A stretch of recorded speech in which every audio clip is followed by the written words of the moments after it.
Happy Monday to be here with you guys. Today's a little different for everybody. Today, we're going to talk about something different. Since it is October, my favorite month of the year, my favorite holiday is Halloween. We're going to talk about ghosts today, guys. I hope you guys are interested because I know I am. What's up? How we doing today, guys? Good to see you all. Good to be here with you all. Welcome, welcome, welcome. Happy Monday morning, Daisy. Good morning, Miss Morticia. The evil queen's in the house. That's fitting. Good to see you. Good to see you. Good to see you. Miss Jean Palamas. Squirrel. Sandwich is in the house. How are you? How are you? Ladies, good to have you here. Let's see. Miss Michelle Wilkinson. Good morning.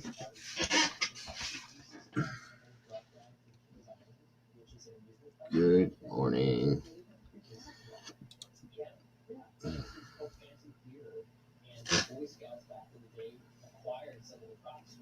Good golly, Miss Molly. Welcome, welcome. Good to see you here again. Come on in, guys. Have a seat.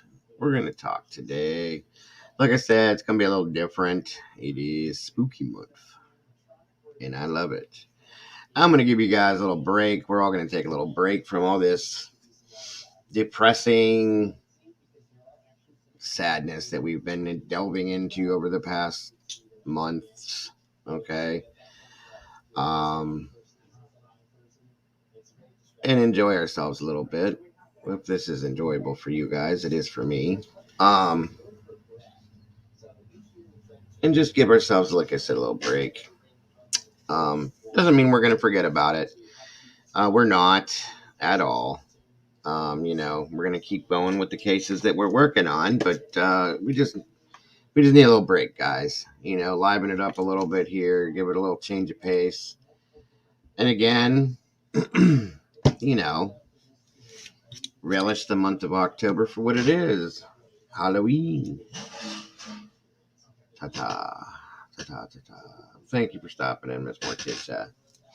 Yes, Halloween is every day for you, which is why I love you. Mama Bear's in the house. Hello, hello. I just thought it would be a nice change of pace for at least today. Hold on.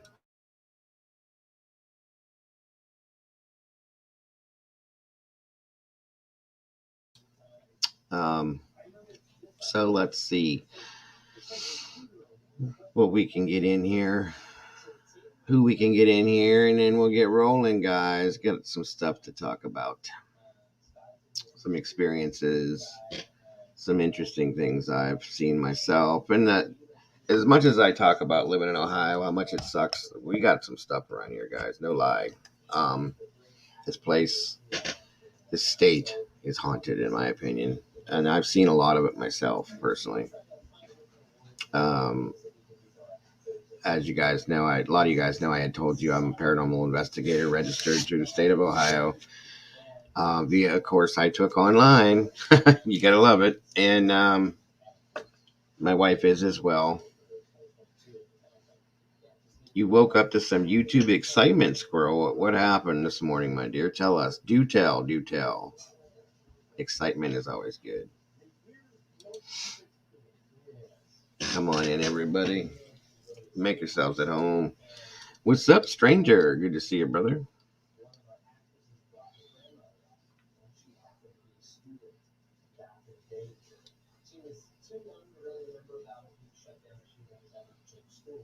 You do the same thing, Molly? What you talking about? Stranger danger. Strangers in the house. Yep, yep, yep. Speaking of which, guys, I need you guys to help me. I'm trying to check my microphone. A channel that I like always has giveaways I enter, but I've never won. But you won. Good for you. Must be nice. I don't ever win anything. Ghosts and stuff. There you go. Gotcha, Molly. Gotcha.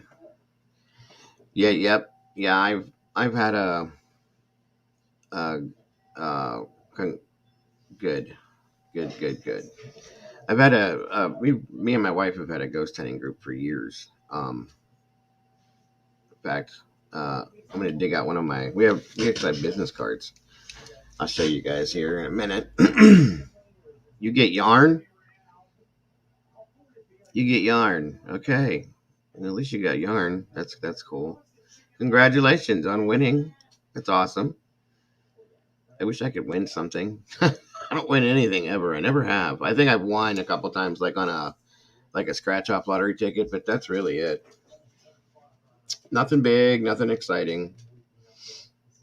I won a goldfish cracker box thing for the goldfish mobile and $200 in setting music and never collected. Gotcha, Daisy. Yeah, I don't win nothing, Morty. I understand. It's crazy. Yarn is awesome. I mean, if you're a cat, you could roll around the floor with it, wrap yourself up with it, all sorts of fun things. Tie yourself up, you and your better half or your worst half, whatever you call them. You could play games with it, whatever you want to do. Or you could just knit with it like most people do. My mother-in-law is always knitting things, blankets and doilies and hats, oh my, stuff like that. I don't know. Yarn is yarn. My cats like yarn. I know that much. Welcome, Mama Bear. You won a turkey once. Well, hell. Isn't that how luck goes, though? That's hilarious, Princess. I love that. I won a turkey once and I'm a vegan. Gotta love it, right? Gotta love it. That's hilarious, actually. I'm sorry.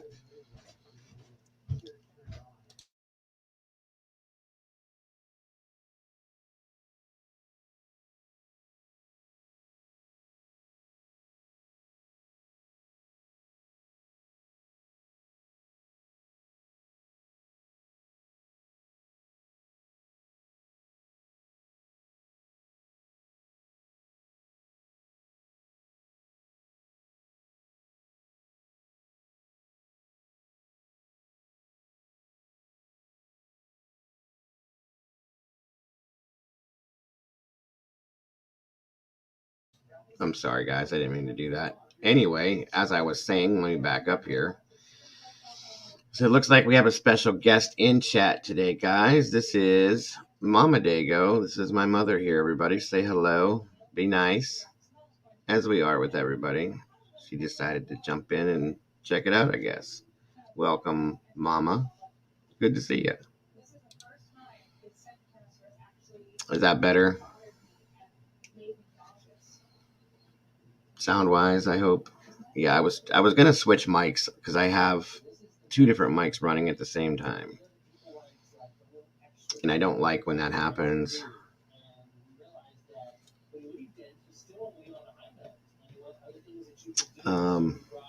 Because I don't looms.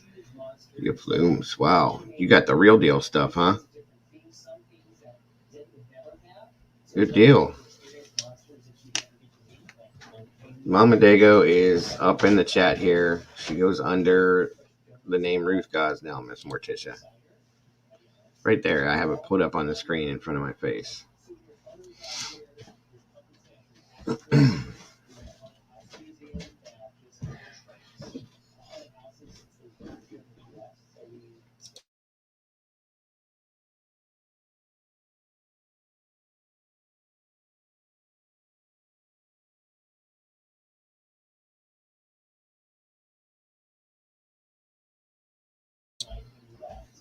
All right.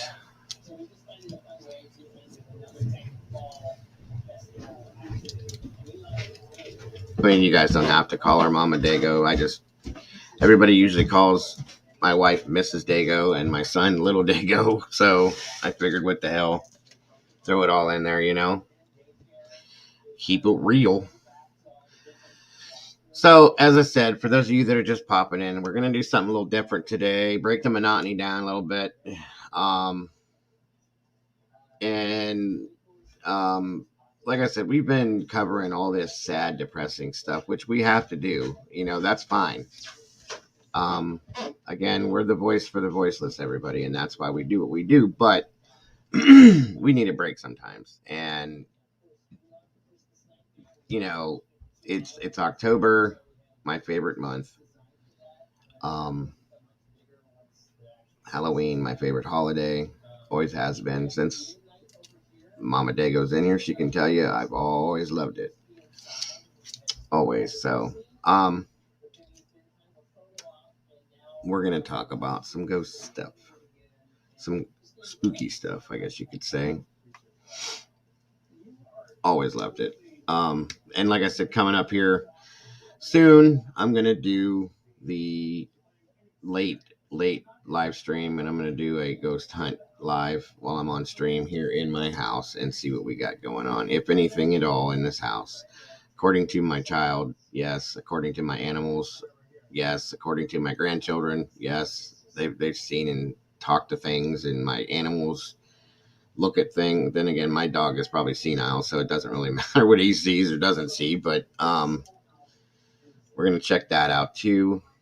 Um, I'll let you guys know ahead of time before I do that. But it's gonna need to be a late night.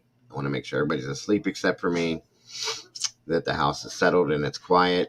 And I'll get out my ghost hunting tools, quote unquote, and we'll check it out and see what we got rolling around in here too to celebrate the month of October. Meanwhile, like I said, we will um, keep our tabs on the cases we're going with to keep them hot, to keep them from going cold, to keep the names out there. You know, we still need justice for Dylan Rounds. Thank you, Molly. Um, we still need justice for Summer Wells. Um, we still need justice for Deborah Collier.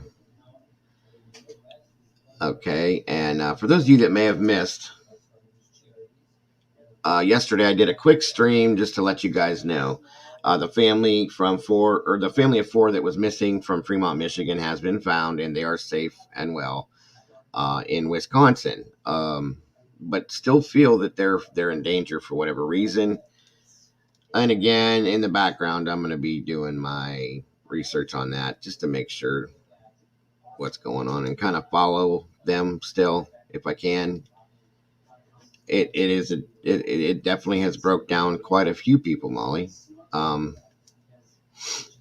so, and then, last but not least, we still need to keep in touch with the Quentin Simon case. We definitely want justice for that beautiful little boy.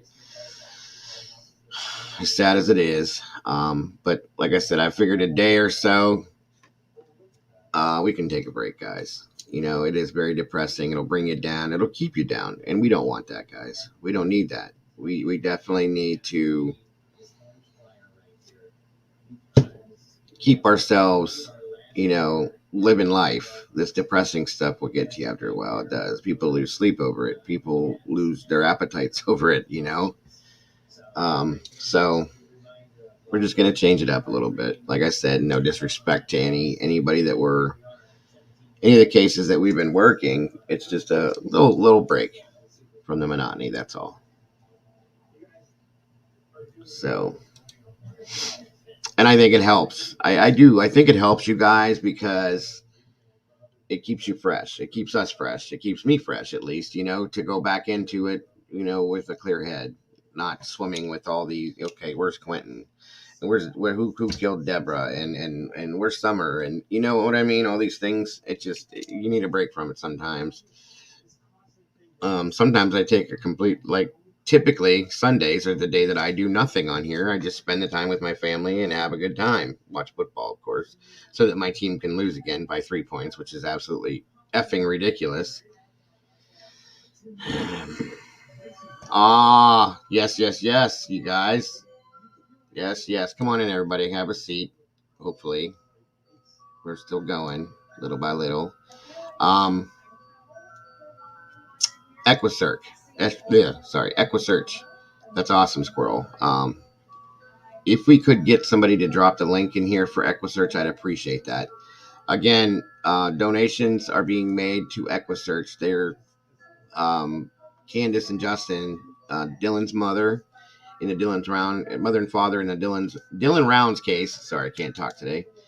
Are finally getting some help okay, via Equisearch, and they're doing some amazing things, guys. So we need to make, if it's 50 cents, a dollar, 25 cents, $5, $10, $50, whatever you want to do or you can do, you think you can afford, please do it. Um, they're an amazing organization, as just like AWP, guys. And I'm not, I'm not going to promote somebody that I don't believe in. Yes, Miss Morty, you too. Thanks so much for stopping in, hun. We love you. Have a great day. I'm not going to promote an organization I don't believe in, and or that I don't stand behind, guys. And these guys are great. I'm glad that Candace and Justin are finally getting some kind of help. It's sad that, very sad actually, that Box Elder couldn't do their job, step up, be a law enforcement agency like they claim to be, and do what they're supposed to do, but they're not.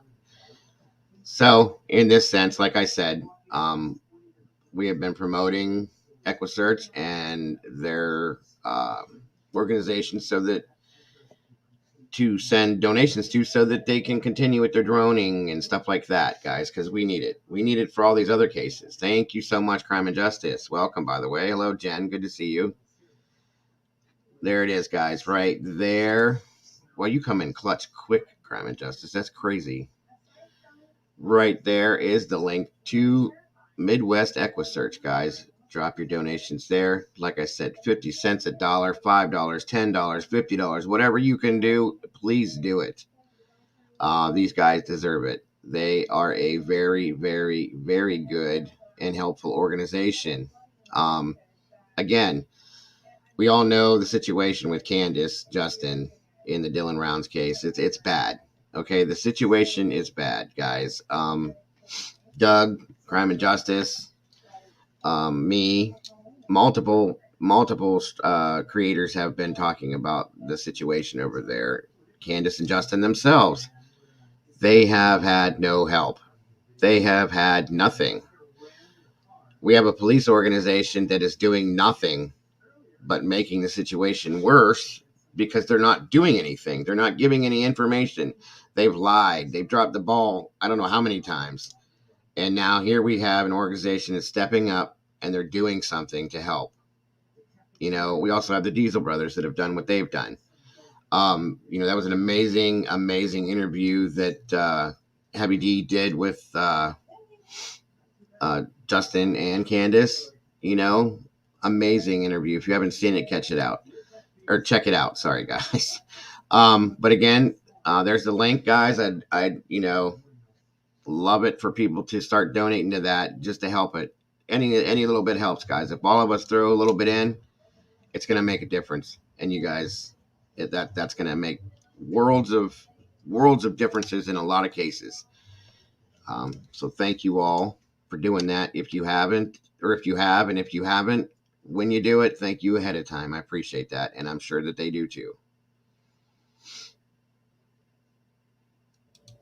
That's good. My niece's husband works for Justin, and they went and helped search. They told me they need more help for sure. It's impossible. Absolutely. That is absolute, Molly. Absolute. Good morning yourself, Miss Crime and Justice. Good morning. Good morning. Good to have you here. Good to see you.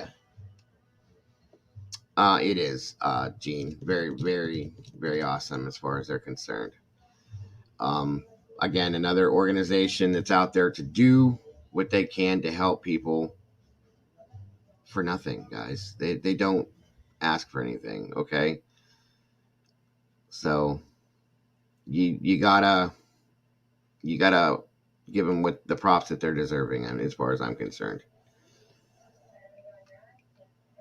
Come on in, everybody. Where is everybody today? Is anybody else live right now, or is it just too early?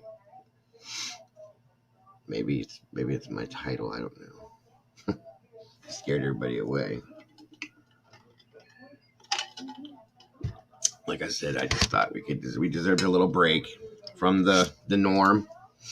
Get into a little paranormal, interesting stuff. Talk about a place that we went. A couple places actually I've been to locally. The Mansfield Reformatory, or the Ohio State Reformatory, also the West Virginia State Penitentiary, and or the Moundsville Reformatory in West Virginia. Lots to not believe. Yes, yes, yes. And again, guys, good morning, Erie. Good to see you. Beautiful people. I love that. That's perfect. That's perfect. That fits right in with my title. I love that. You guys are awesome. I swear to God, you guys are. Yeah, I did. We've done investigations into both prisons. And some interesting things have gone down. One of the prisons, the Mansfield Reformatory or Ohio State Penitentiary, was actually the site where they made the movie Shawshank Redemption. Great movie. If you don't like that movie, there's something wrong with you. I was told that people believe that I have a ghost here, or ghosts, Crime and Justice. So I'm going to be doing a investigation of my own home here on a live stream one night here coming up soon. So no worries, Erie. I appreciate you being here, hon. So yeah. We're gonna be doing that here. Here's the thing. My son has told me he's seen and heard things. My wife has actually told me she's seen and heard things. My mother-in-law has heard things, but that's not saying much for her. But you know, what's up, Breezy? My animals act weird at certain times. My grandchildren have just at nighttime especially. It's very strange. So that's why we're gonna do it late at night when everybody's sleeping, except for me. And we're going to find out if anybody's here. This house is very old.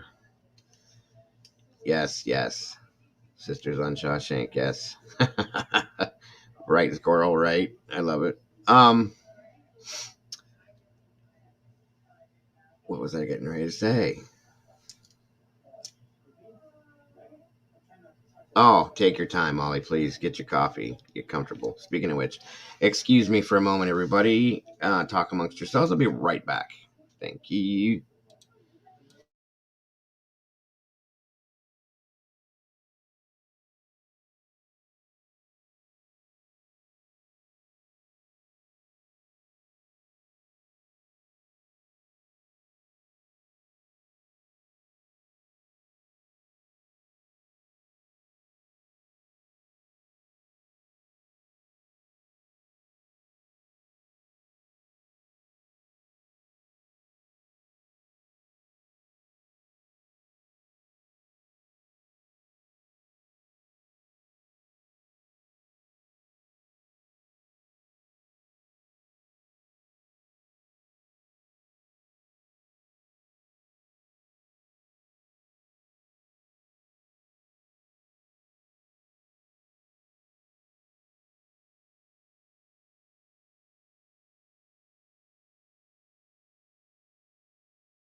I'm back. All right, some people are starting to jump in here. I was trying to wait a little bit.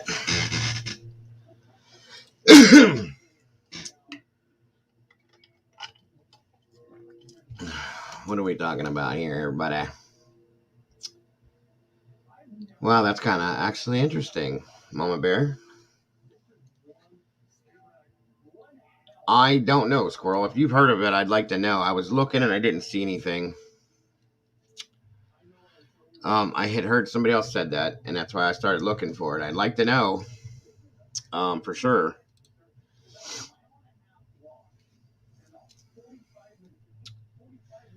Also, do me a favor, guys, while you're, you guys usually mention something. If you guys happen to see an ad come through while I'm streaming, please let me know. Just out of curiosity, I'd like to see what happens or when it happens. That's all. While I'm still waiting for a few more people to jump in, let me check that out, Squirrel, and see if there's anything for that.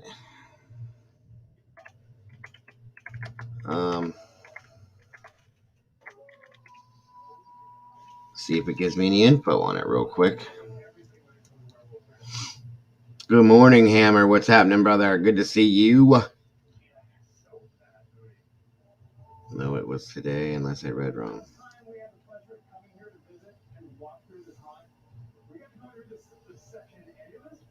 I don't see it. Okay, let's see.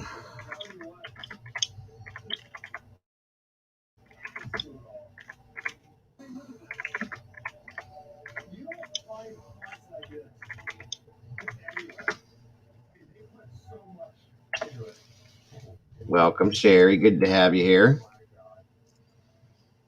I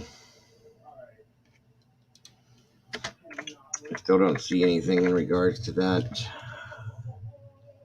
If anybody else gets the info on it, give me a heads up.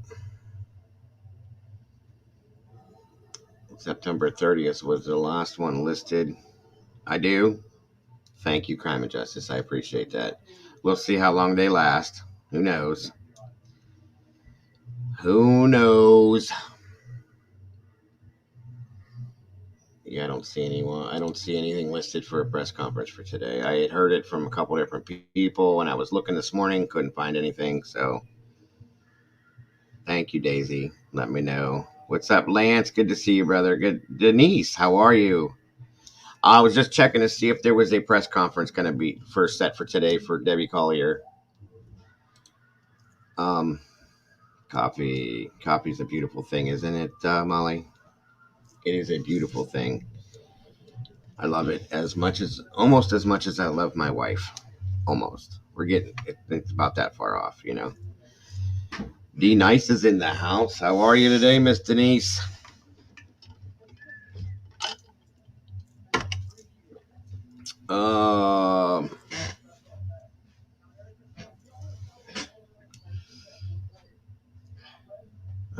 After celebration, but I could have swore her celebration was Saturday. That's what I thought too, Mama Bear. But Holly's here. Welcome, Miss Holly. Good to see you. We still have not talked. We need to talk. Again, guys, I am still taking applications per se for a co-host. I did say ghosts, Miss Holly. For those of you that are just dropping in, we're going to do something a little bit different today. We're going to break the monotony a little bit. Raise our spirits. You see what I did there? Spirits. I'm so funny, ain't I? Yeah. You were wrong, Daisy. It was written the 21st, so update soon. Only not specified. I got you, Daisy. It's okay. No worries. No worries. Yes. For those of you that are just popping in, come on in, guys. Grab your coffee, your tea, your Pepsi, your vodka, rum, whatever you guys have that you're drinking. Come on in, have a seat. There's the smoothie. Just away for the week in a cottage at the coast. So I'll be in and out of chat. No worries, Smoothie. Thank you for taking the time on your vacation to jump in here with us. Like I said, we're doing a little different thing today. I'm just stepping away today from all the depressing stuff we've been doing because it is depressing, guys. It's important that we do it. You know, again, we're the voice for the voiceless. That's important that we do that. What's up, Mike? Good to see you, brother. Real Dr. Pepperaholic. My daughter is too, Denise. My daughter could drink probably, and mind you, she weighs 102 pounds, okay? But she could drink a case of Dr. Pepper a day if you'd let her. I've tried to tell her water's good. She doesn't like water, so it's a never ending battle. Always has been. But again, like I said, something a little different today. We're gonna step away from the depressing, monotonous investigation into the stuff that we do every day, guys, and give ourselves a break. We're gonna stretch our legs and our arms, sit back, relax, brush off some of the sadness that we've been coated with for the past months, and go into something different, just for a day. Coke Zero. You know what? Crime and Justice. I love Coke Zero. I did love Coke Zero. My mother, who was in chat, by the way. I don't know if she's still in here or not, but she was. My mother has been on me for drinking pop for years, right? Years. I'm going video down for a minute, guys. And I was addicted to Pepsi at one time. Well, then I went from Pepsi to Coke, and then I went from Coke to Coke, Diet Coke, and then from Diet Coke to Coke Zero. And I've been drinking Coke Zero for 2 years, probably.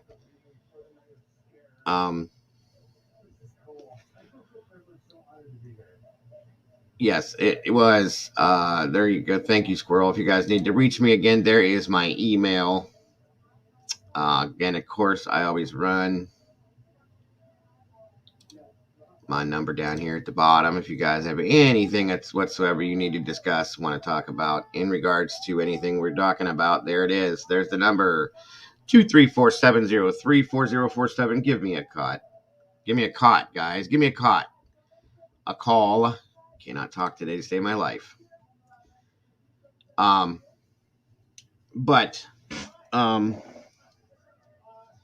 what was I going to say now? Denise said,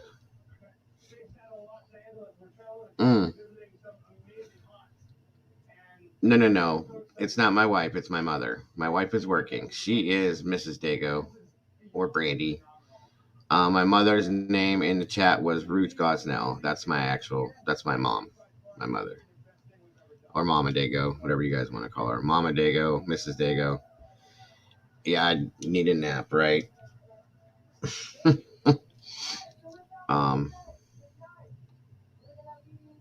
It's all good, guys. It's all good.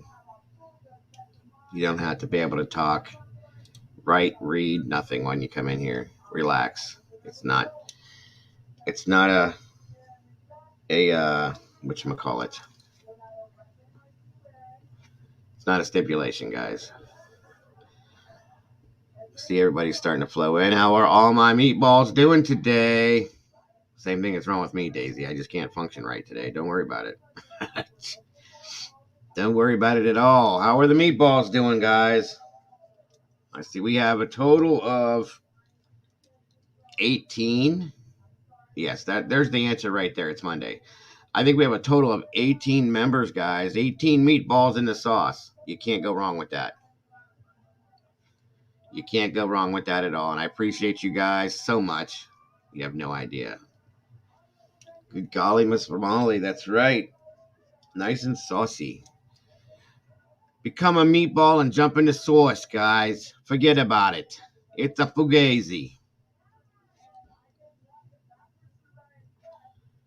Just another manic Monday. That's right. Mondays suck. I'm sorry. I don't even work anymore, and Mondays still suck for me. You know why? Because it's Monday, and the weekend is over. For whatever reason, I've always put the weekend and relaxing and enjoying things together. Of course, then again, I love football too, and that's, Sundays and Saturdays for college and all that stuff. It's the fugazi. Forget about it. That's how you spell it. I never knew how to spell it. I like that though.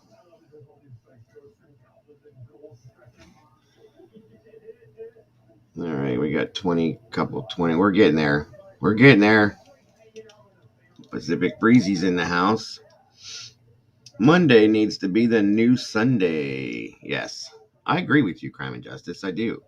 For those, I don't know if you guys have seen it. They were talking about over here. They've already done it overseas. I don't know if they're over there where you're at, Schmovie, if they've done it for sure and everywhere, but I've heard um, my real close friend David James that comes in here. He's in Australia. He's told me that they have in a lot of places broken the work week down now to Monday through Thursday and given everybody Friday, Saturday, and Sunday off for people that work that schedule for the most part.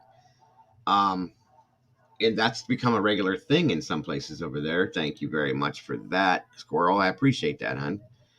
Again, guys, please do like, subscribe, hit that like button to get us flowing in the right flow with the algorithm, please, because that definitely helps me out here in a lot of ways. So, but yeah, and they're talking about doing that here in the States.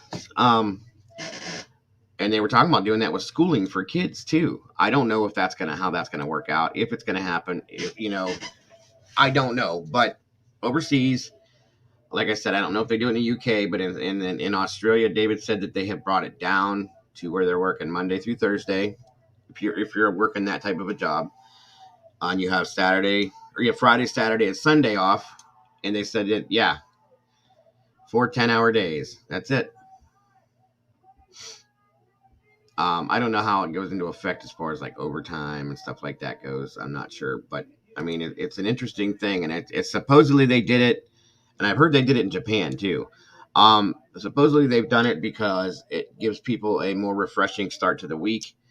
They're getting a better rest over the weekend because let's be honest, guys, if you work a hard job, okay, which every job is hard. Don't take that the wrong way, but um, any job is hard, and God bless you guys, the hard workers that are out there every day doing that grind still, because it's not easy, you know. Um, but the 2 days that you get off, the first day you're off, you just kind of like whatever. It doesn't really even count. I think Sunday, if you have the weekends off, that Sunday is kind of your complete unwind, and then Monday you go right back. That's when you're ready to actually enjoy yourself. Is that Monday? So I would think that the Friday, Saturday, Sunday thing would make it way different and would be awesome. Um, yeah, and third shift workers. My daughter works third shift. It's like an extra day all the way around. So yes, I agree. I think it would be a good thing for people here. I definitely do. Definitely do. Okay, we're getting there. We're getting there. Anybody else coming on in? Oh, there we go. Come on in. Come on in. Have a seat. You too. Come on in. Yeah, I agree, Pacific. 3 days off. It gives your mind time to completely decompress from what you do. Like I said, everybody's jobs are different. They're all hard equally, I'm sure. And then you can relax. And then, like I said, that Sunday is your complete day for you. And then you go back 100% refreshed. You know what I'm saying? Some people are ready to go back by that Monday after having 3 days off, and they want to go back. Yeah, my wife goes through that all the time. She'll work a Monday, she's off Tuesday, then she's back Wednesday, then she's off Thursday, then she's back Friday, then she's back. You know what I mean? It's like 2 days off in a row. You got to have at least 2 days to get your especially with what she does. It's very stressful, and it makes sense. It works. Yeah, splits suck. They do. I agree with you, Crime and Justice, and Daisy. Excuse me.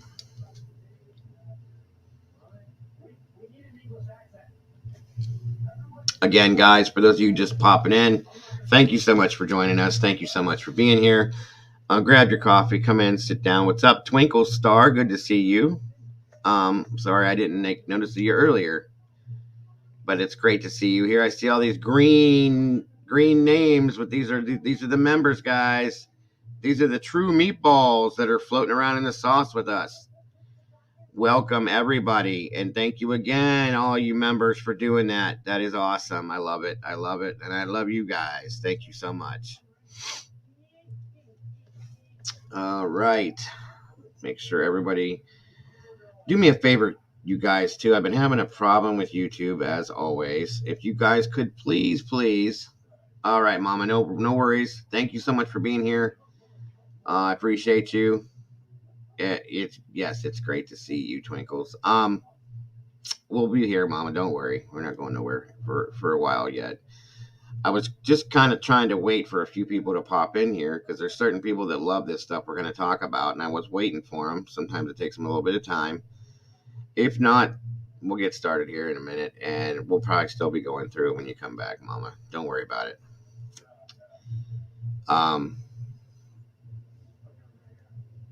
The saucy meatballs. That's it. I'm telling you guys, I'm going to get t-shirts made. It's got meatballs and something about the sauce on it.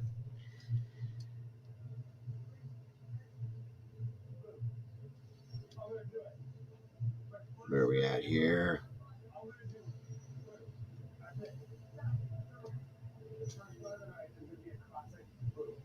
That's the spicy meatball. I think I'm going to change up the names on that too.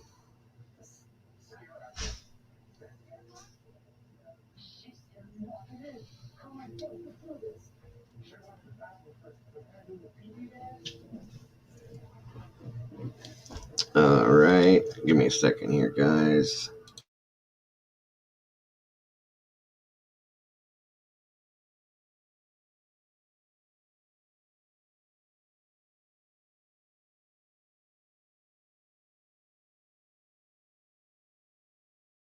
All right.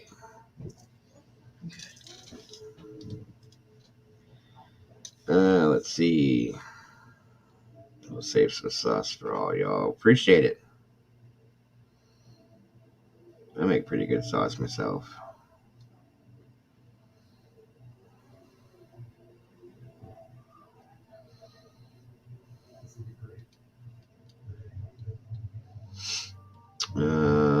Okay. Again, as I was starting to say, there's Miss Brandy. Hello, my dear. Good to see you. Thank you so much for jumping in. I like mine in queso. Queso's good too. I like queso a lot. My wife makes this like queso cheese dip. Of course, that's what that means. With like the chorizo sausage and or like just ground beef in it, and it is amazing. I love it.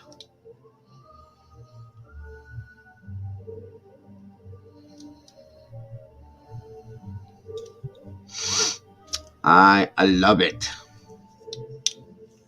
I'm a big fan of Mexican. That's my wife's favorite. My favorite is Asian food, always has been. But I like Mexican quite a bit too. Chorizo is good. She made these. God, it's making me hungry. Every time we come in here, we talk about food in some form or another. You guys notice that? Every time I'm live, we talk about some kind of food somehow, which is okay. I should be doing like commercials for food or something. I'd be making a mint off that, you know? She'll take, like, we bought chorizo one time, and thank you, Miss Brandy, because we found it on sale at the one store, and she took and made these breakfast burritos with eggs, the chorizo sausage, and then like a queso cheese dip that she made with like cream cheese and the other I think it was nacho and something else cheeses mixed. Oh my god, you guys, I'm not kidding. Like these, I wanted them for like dinner and lunch. They were so good. My wife can cook just about anything. Yes, food is life. Yes, Halloween. Yes. By the way, yes. Thank you for bringing that up. That's another topic. My God. What was that? It's cheese sauce and spaghetti noodles and meatballs. That sounds so good, Denise. Um, Halloween candy, you guys, is stupid ridiculous this year. Stupid ridiculous. Yes, Miss Brandy, thank you so much for that, guys. Whoops, where'd that go? Chat's jumping. I'm still posting these, guys. Please, please, if you can, to help support me in the channel, I really appreciate it right now, guys. If you want to, I really really could use it. I appreciate it. Um, Again, I'm not getting any of the super chats or anything that I've made for quite a while, and I can definitely use. We can use it as a family, guys. So it's definitely supporting me and the channel. If you choose to, I appreciate that in more ways than you guys will know. Um, Thank you again, Miss Brandy, for that. I appreciate you so much, so much. I think in one chat they said it was 25 now. Um, you know what? Crime and Justice. That's interesting that you said that.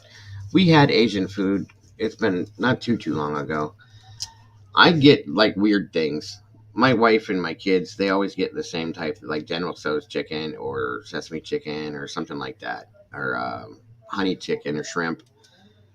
The pepper steak, I've never tried that. There's two or three people I know that try that or that get that all the time with the onions and the peppers and stuff in it. Is it actually good? It smells good, but I've never eaten it. I'm like one of those people that I get something because I know what it tastes like. I get usually the cashew chicken with Chinese vegetables or the chicken almond ding, it's called, or just almond chicken. I like that a lot. Um,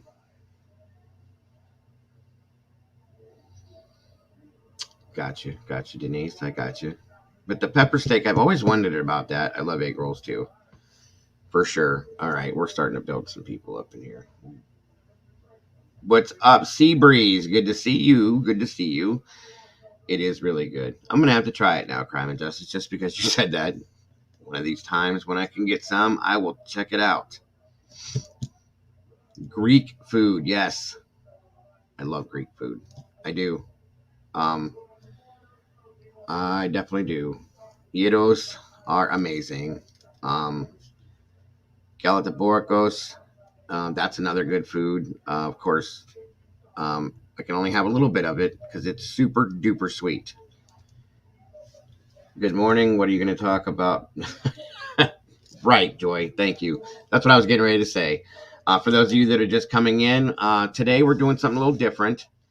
We're going to take a little break from the depressing stuff that we usually do and raise our spirits a little bit, change up the subject, break the monotony a little bit, and talk about ghosts, guys. We're going to get into the paranormal a little bit today in celebration of the month of October and my favorite holiday, which is Halloween. We're going to talk about some experiences I've had and show you some places that I've done some ghost hunts at. A couple prisons locally that we've done that have been very interesting. I'm going to show you guys some really cool stuff.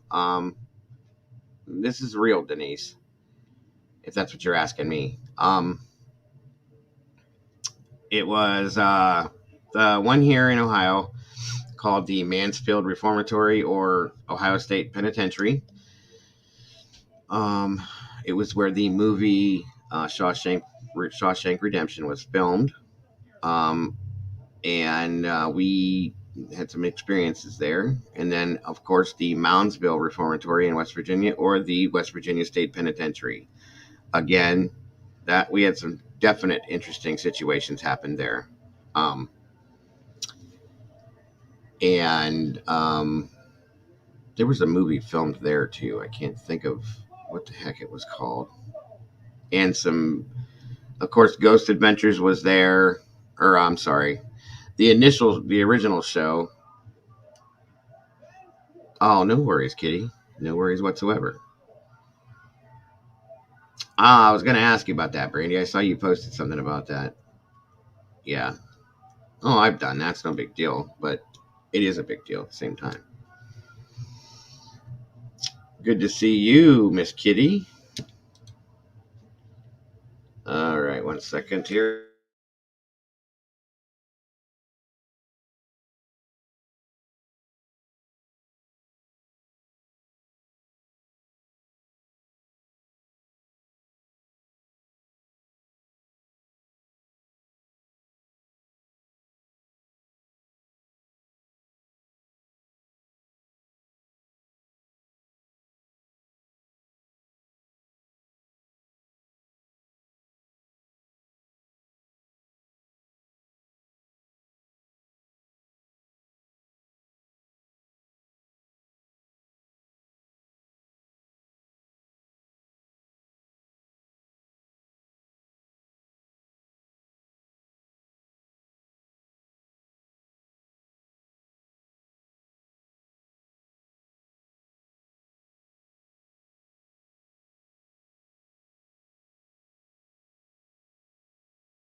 All right, so just to show you, didn't I do the police conference on Debbie Carter yet? I don't think so. We've been looking for it, Joy, and could not find it anywhere. The one asylum in Kentucky. Oh, yeah. Oh, damn it. Crime and Justice. What is that called? We've looked into that place, actually, and it's not far from here. That, if you can see it okay, is our ghost hunting group. Wait a minute. Here we go.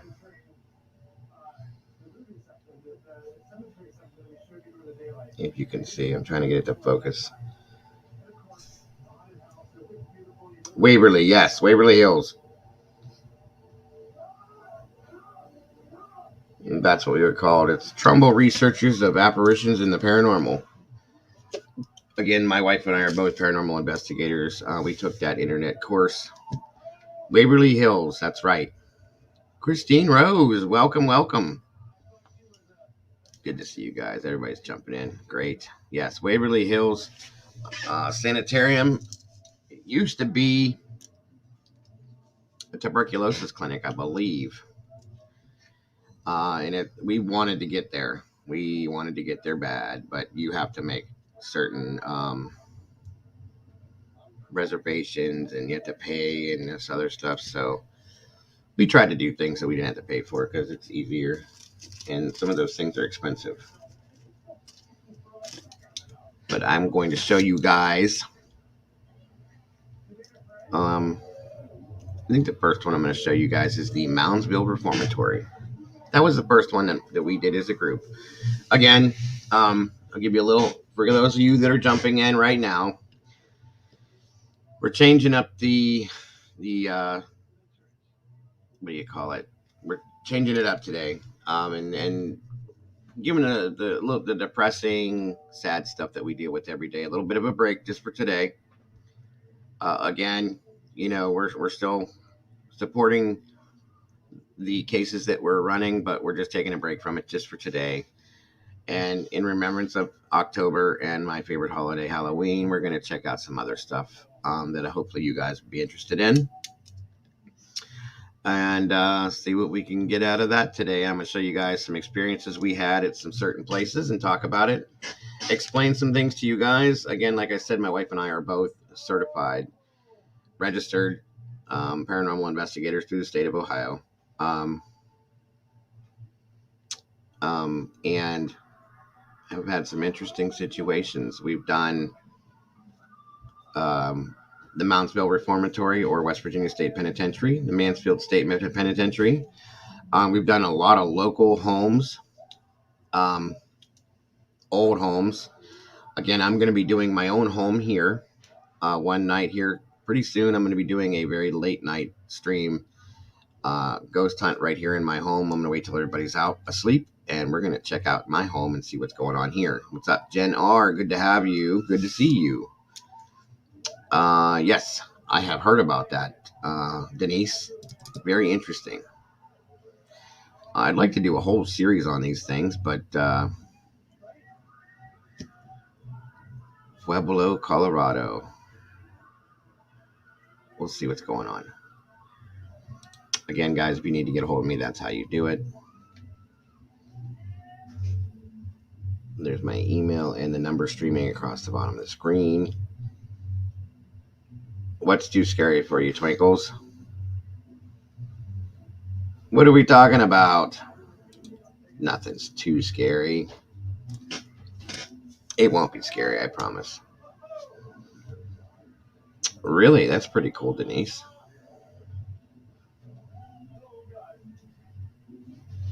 Yes. West 29th Street. Gotcha. Ghost hunting? Oh, it's not bad, Twinkles. Don't worry. It's really not. That's cool, too. That's interesting. Did you experience anything while you were there, Crime and Justice?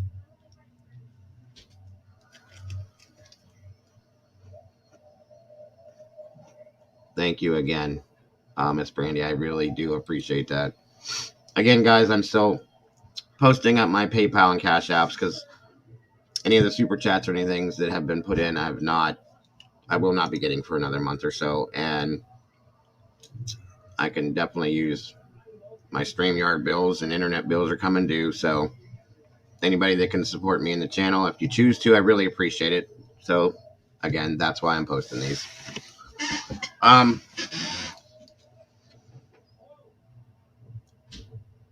That's really cool, Denise. Kelly has ghosts. Yes, Miss Kelly, we're taking a break. Um, like I said, from all the sadness and everything that we deal with on a daily basis, and giving ourselves a little bit of a different genre to look at today and talk about something that I have experience with. And we'll see how interested you guys get into some interesting things that happen.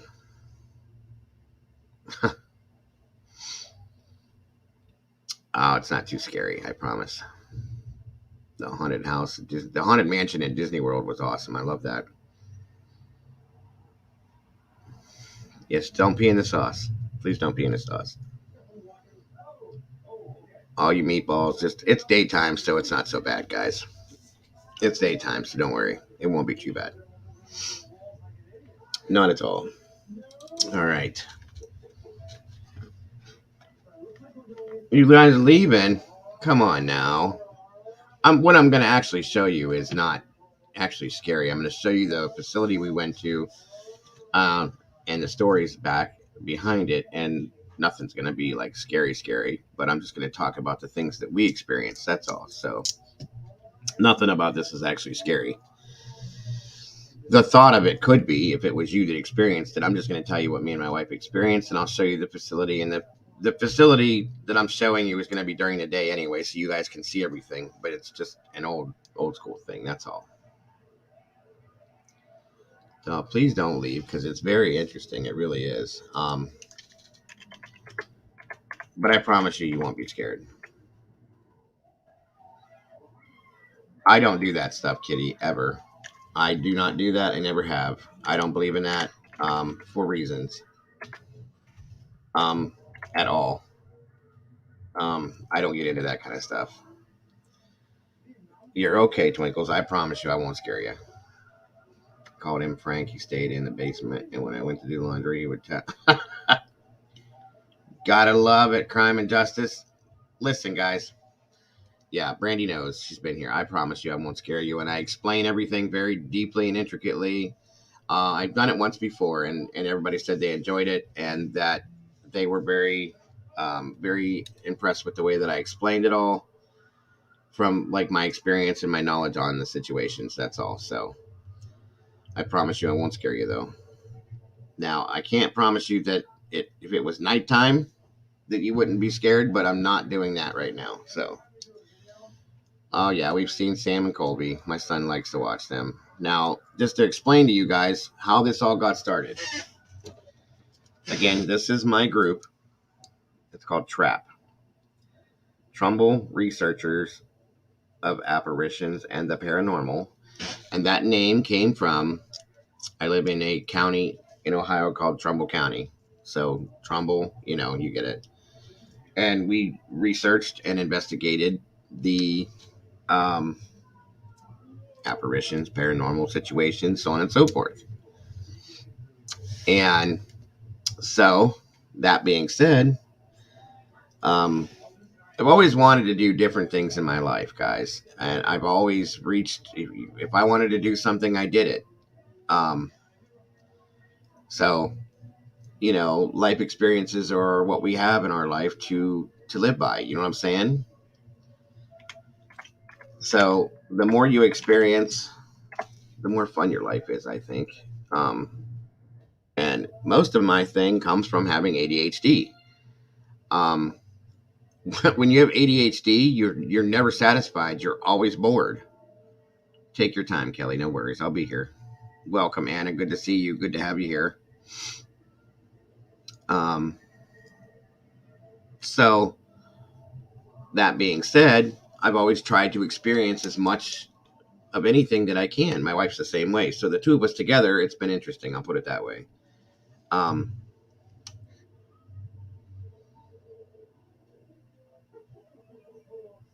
I missed something. You're busted. Happy birthday. Yeah. Okay. So, let's see here.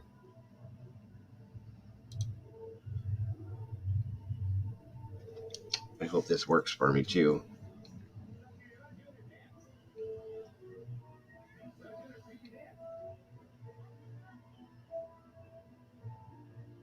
Crybaby Bridge. Yes, I know, Brandy. I know. I can show you guys that one too. Um,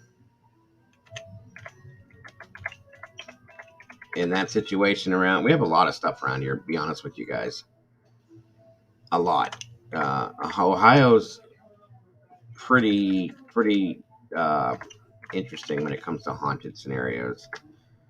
But anyway, what I was trying to tell you guys is my ADHD kicking in again. The reason why we started this group, okay? This goes back years. A friend of mine and his wife, of course, are friends with my wife and I. I grew up with him, so on and so forth. And um, one second here.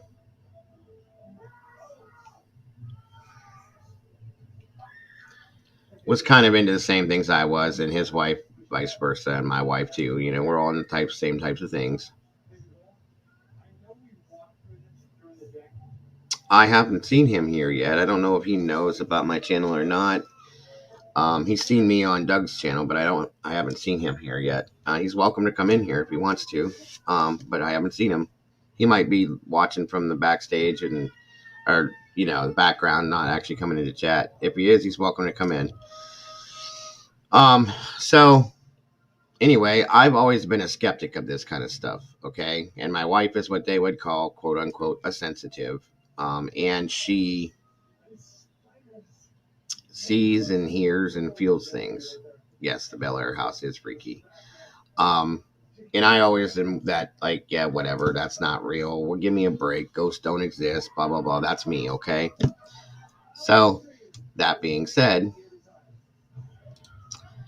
I decided, and then my friend and his wife, he's a believer, or I'm sorry, he was kind of like me. Like he believed it or he didn't believe it. He give or take it. He didn't care.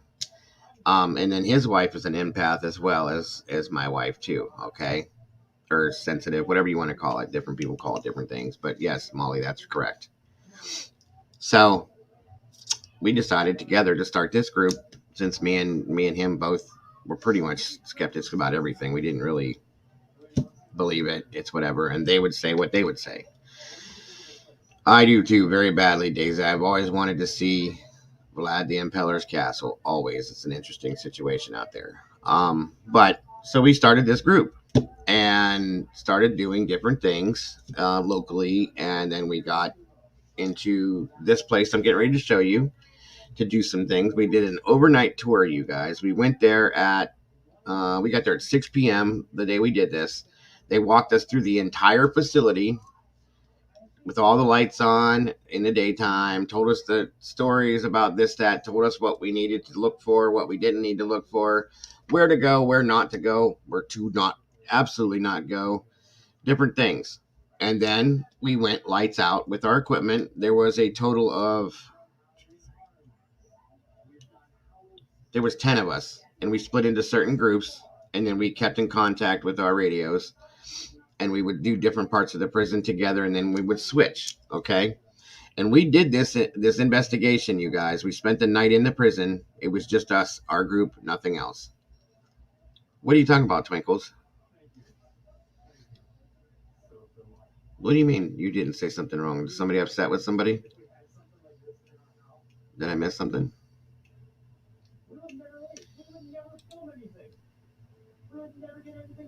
Yeah, right. That's what we kind of said to Kitty. No, you didn't say anything wrong whatsoever. Why? Did somebody say you did?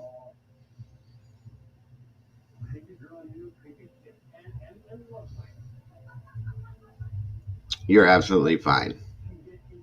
Absolutely fine, Twinkles. Don't worry about it. Someone hid you. Yeah, let's not be doing that, guys. We don't do that kind of stuff, okay? I don't see why anybody would do that unless it was an accident. It probably was. I don't think it was purposely done. If my channel's haunted too, we got problems there.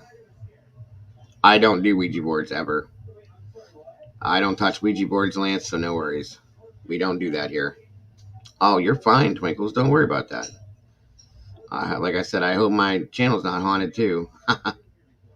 1 a.m. on Harmony Montgomery. Okay. Well, damn it. Thank you, Mama. Okay.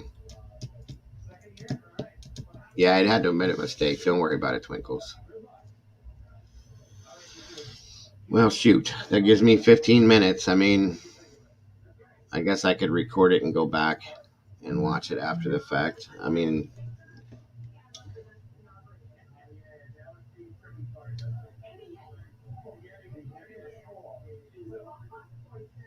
all right. Yeah, you're in here, Twinkles. I think maybe somebody did it accidentally and then unhid you. All right.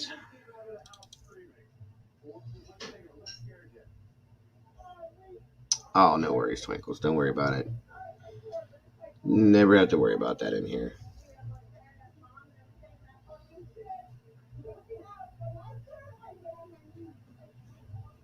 Yes, yes, yes.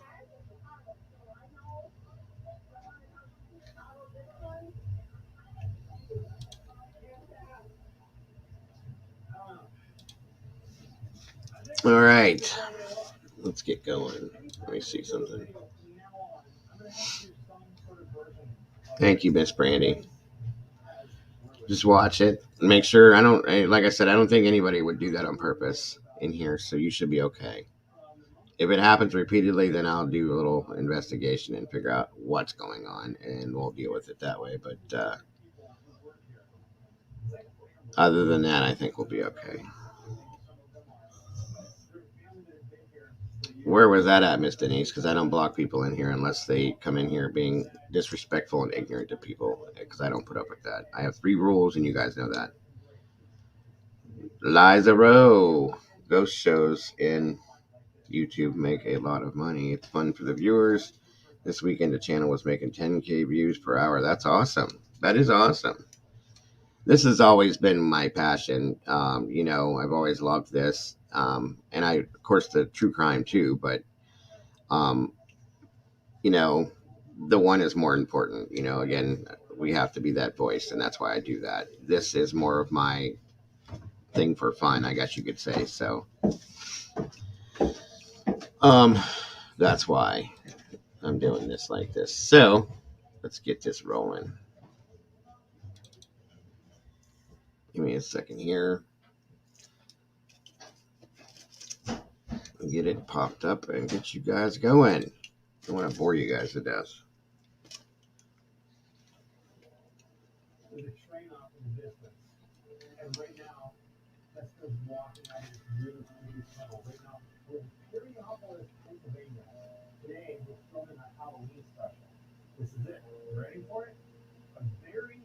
Oh, I got you, Denise. I understand.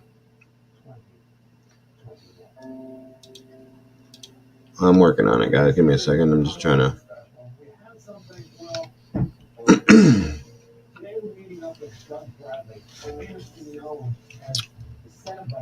Okay. We're going to start with this, and then we'll get into some videos and some other stuff. I got you, Denise. Nothing against that at all. You have that option and that right. I do not do Ouija boards. I will not do Ouija boards, so do not worry about that whatsoever, guys. I just don't do them. I don't believe in them. Even as a ghost hunter, I don't use those. I feel like they cause more damage than they do good. So, all right. So we're going to start here with the violent history of the Moundsville Penitentiary, guys.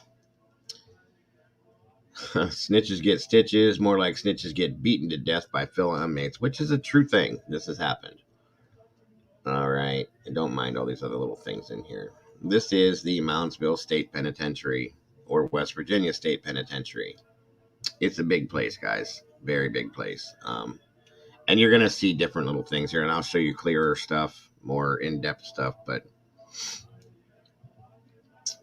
yeah, you absolutely have every right to express yourself in any way, shape, or form, Denise, especially in here. So don't ever have to worry about that being a problem in here. Absolutely, Miss Christine. Absolutely. Um, this prison was usually the last stop for murderers, rapists, and thieves, since it was the worst of the worst, since prisoners were left there to die or be murdered by their fellow inmates. About 1,000 men died in the Moundsville prison during its tenure. About 36 homicides took place, and 85 men were hung from the gallows at the prison, which I did get to witness. Not somebody being hung, but the gallows before they were taken out. And this is the front entrance to the warden's quarters, which is right here, all the way up here. And the rest of this was administrative stuff. The prison is on the outskirts and all the way around through the back, guys. And here we are. And it looks worse than this now, okay? All of this stuff right here that I'm poked with my cursor. Here, let me blow this up a little bit for you guys. I'll have to just go in and out like that so I can see my chat too. And you know what? The architecture on these buildings, you guys, was absolutely gorgeous. It really was. The exterior, and when I show you Mansfield, that's the same. I mean, they're beautiful buildings. They really are. There's just a lot of bad stuff that's happened inside of them. So, absolutely beautiful architecture. All right, let's blow this up a little bit, guys, so I can show you a little bit better picture. There we go. All right. So this is the ground block. I think it was cell block A. Over here, these are showers. Okay. These are the cells, of course. And they went up 1, 2, 3. I think it was 3 levels. Wait, 1, 2, 3. No, there was 4 levels. The top level was off limits up here. If you can see it right here, we were not allowed to go up there. There was a lot of problems with the catwalks up there, I guess, so we could not go up there. In 1951, one prisoner's hanging went wrong, and there goes the damn bat phone. 1 second, everybody. Sorry.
All right, guys. Sorry, that was Mrs. Dago again. Um, in 1951, one prisoner's hanging went wrong and he was decapitated, which they told me that story and explained how it happened. It's pretty morbid. The states ruled the hanging to be cruel and unusual punishment. Prisoner, um, and they showed how what happened with the guy. From what I understand, he was a very heavy set guy, and the gallows, you know what that is? They put the noose around their neck, and then they dropped the floor out from underneath them, and that's how they were hanged back in the day. This guy was a very large man, and I mean large, big, big, big. And I guess from what happened was is they dropped the floorboard, and he was so heavy his body pulled down the weight, and his head came off. And I was like, what? But yeah, interesting. Um, Prisoner R.D. Wall, who was a snitch, suffered punishment from fellow inmates. Wall was jumped by 3 inmates, cut, stabbed, basically butchered into pieces. In 1951, inmate Paul Glenn built Old Sparky, an electric chair, to carry out future executions at the prison before it was outlawed in the state in 1965. The prison also saw its fair share of violent riots and suicides, and that is a fact. Um, and they do have Old Sparky on display there, the original electric chair, right here, for you to see. And it's kind of weird to sit there and look at it, knowing that there was multiple people whose lives, or criminals whose lives were ended sitting in that chair. It's just a weird, weird energy, guys. Weird energy. Um, with the violent past and unrestful souls at the Moundsville prison, it has served as a paranormal hotspot for ghost-seeking adventurers. There are also tours offered throughout the weekdays. One of the most famous hauntings is the tale of, and I have a story about this to you guys. It's very interesting that they put this in here. Is the tale of the Sugar Shack. RD, who I just explained to you, actually met his fate in the reception area, or Sugar Shack. This is down below. The room was dubbed the Sugar Shack since many fights, rapes, murders occurred in this room. The ghost of R.D. Wall hunts this area and can be found lurking in dark corners. And this is nothing. I'm talking, when they turn the lights out here, it is pitch black. You cannot see this far in front of your faces, okay? And this, what the Sugar Shack was, you guys, just so you know, initially, was in a lot of prisons, they have the yard, they call it, okay? And that's a recreational area for prisoners that are not on 23-hour lockdown to go into, to exercise, to walk, move around so that their bodies don't go, you know, to garbage. And all of these paintings on the walls down through here and all this were done by prisoners. This is an underground recreational area for people that, for the prisoners when it was bad weather, cold, snowing, raining, and all that, they would put them down here. The interesting thing about this is there were no guards down here, okay? There was one guard at the door entrance to this, and they would put 50, 100 men in this room and leave them by themselves with one guard at the door to watch. And if there was yelling or stumbling around or whatever, the guard would say something and would call for other guards. But by that time, if anybody was to be attacked or murdered, guess what? It happened. There's nothing you could do about it with one guard. So this is what this was recreational areas, and there were spots back in here, over here, around these posts, over in these corners where people could do things that you would not see. That's how these things happen, sadly.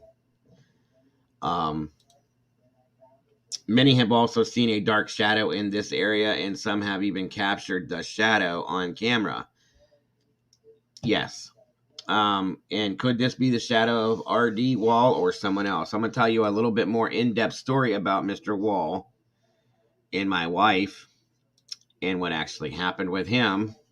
And I'll hopefully show you exactly where he lived. Yeah. Thank you. Hey, my little sister, Miss Heather's in here. Welcome, welcome. Good to see you, Heather. Thank you for that, hon. Where are we at? They go right on the story. Yep. Okay. Just making sure. Make sure everybody's good. Any other? Okay, we're good. Nobody has any questions. Okay. So moving on. All right. Let me blow that back up. This, you guys, is what they called the gallows. Okay. And we would walk down through here, up into here. This is the wagon house. And they would go up inside. There's stairs inside here to this level right up here inside. In here, the floor opens up. There's like a trap door under it. And they would do the hangings and they would drop down inside there. That's where it happened. Along with dark figures looming in the shadows and unexplained noises throughout the haunted prison, the prison also used their fair share of punishment besides the electrical chair in the 1950s and 1960s. One instrument built and invented at the prison was called the Kicking Jenny. I saw this thing firsthand and it is disturbing, guys. It was one of the main forms of punishments from the warden. This here, yeah. They would strap you down to this table type thing and chain you, see, to the ground, your arms to the ground and your legs to the ground. Bend you over this. You couldn't move. Those chains are tight. And then they would, you see with this thing in his hand, they would beat you with whips and or devices on this thing. Sometimes they would spray you down with water and do that. It's disgusting. But these were forms of punishment in the prison. There was one particular warden that came up with a lot of these things because he was, not all there in the head, in my opinion. Inmates would be stripped of their clothing and bent over the machine with their feet fastened to the floor with ropes and hands stretched over the upper end of the machine. The superintendent or whoever was in charge would then take a whip and beat the prisoner until they were almost dead. These are facts. Moundsville Prison offers daily tours Tuesday through Sunday, investigations, and even overnight investigations to get intel or any evidence of the paranormal activity that takes place beyond the cells and walls of the prison. Yeah, these cool Christmas shirts, but they're nothing to do with us. All right, so that is the prison, and that's just to give you guys a little intro to it. It's, there was not much there. But this is where it was. And now I'm going to give you guys the real thing. Sorry, guys. That's a big, big picture of my head.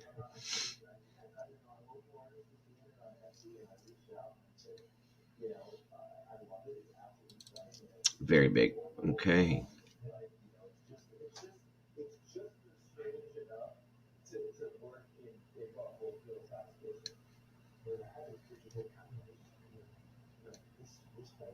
Yeah. You guys are a trip. All right. So.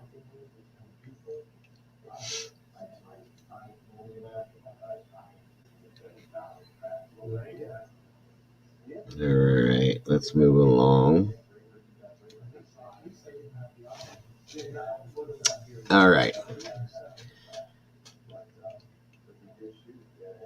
Now, many of the criminals that were jailed in Moundsville were in a small structure. Wait a minute. Okay, yeah. All right. That's what we're talking about here. I'm sorry. The West Virginia State Penitentiary, located in Moundsville, West Virginia, not only provides visitors with a wealth of history, but some may also say it's home to several resident ghosts, and it is. During the Civil War, West Virginia seceded from Virginia in 1863, and the new state was in immediate need of public institutions, including prisons, but building these places would take time and money. West Virginia Governor Arthur Borman lobbied the new West Virginia legislature for a state penitentiary that was repeatedly denied. As a result, prisoners were held in existing county jails or sent to institutions out of the state, but not to Virginia, which was still angry. But not to Virginia, which was still angry about the separation and barred West Virginia from using their facilities. This is just a little backstory on it, you guys, so you know. Many of the criminals were jailed in small structure in nearby Wheeling, but it quickly became overcrowded. In 1865, here we go, a little bit of meat of the story. In 1865, inmates escaped. Afterward, the state legislature finally took action in February of 1866 and approved the purchase of land in Moundsville to build a state prison. The 10-acre site was convenient as it was just about 12 miles south of Wheeling, West Virginia, which was the state capital at the time. During that summer, a temporary wooden prison was built surrounded by a wood stockade that housed prisoners. In the meantime, officials worked with architects on the design of the new prison, which again, you saw it, is beautiful. Where are we at? They chose a Gothic style design that was similar to the 1858 Northern Illinois Penitentiary at Joliet. The building would be constructed of stone, complete with turrets, battlements. Where did it go? There it is. And lancet windows, giving it the appearance of a fortress. And a lot of these prisons were built like this, and a lot of them do look the same. As weird as it is. Where did that go? I just had it in my hand. Sorry, guys. Losing things. Here we go. Okay. It's in Moundsville, West Virginia, Seabreeze. I'll show you here on a map here in a little bit. It is not in use as a prison anymore, Kitty. And guys, bear with me if I don't get your questions right away. I'll get to you, I promise, as I'm doing this. It's definitely old, yes. But it's used for tours. It's still in good structural shape. The inside of it is falling, the paint's all chipped and weathered. And thank you so much, Miss Heather. I really do need that today. But it's still, they could actually inhabit it if they needed to. Excalibur. I've heard about that, Daisy. I actually have. I have a friend that lives in Chicago. Gotcha, Kitty. Take your time, hon. But anyway, and if anybody's getting bored or irritated with what I'm doing, please let me know and I'll shut it down right away, okay? I don't want you guys to get bored whatsoever. It's definitely an interesting history story and very interesting as far as the haunting goes. And I'll get to the fun part here soon. I just want to give you guys a real interesting backstory to it so you get kind of a mental picture of what we're going over. And then I will explain all the in-depth stuff to you guys in detail and go from there. So I hope you guys are enjoying yourselves. If so, please hit that like button and get us flowing in the right algorithm. Okay, guys? That really does help me a lot. And I appreciate you guys being here with me. I love you guys. I'm having a great time doing this, and it gets better, I promise. And again, Miss Heather, thank you so much for putting out the PayPal, the Cash App. It all helps, guys. It really does. Okay.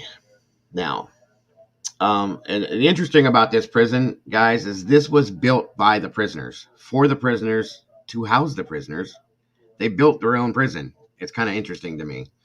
And the history on it is just crazy. There's a lot of weird and crazy things that happen at this place.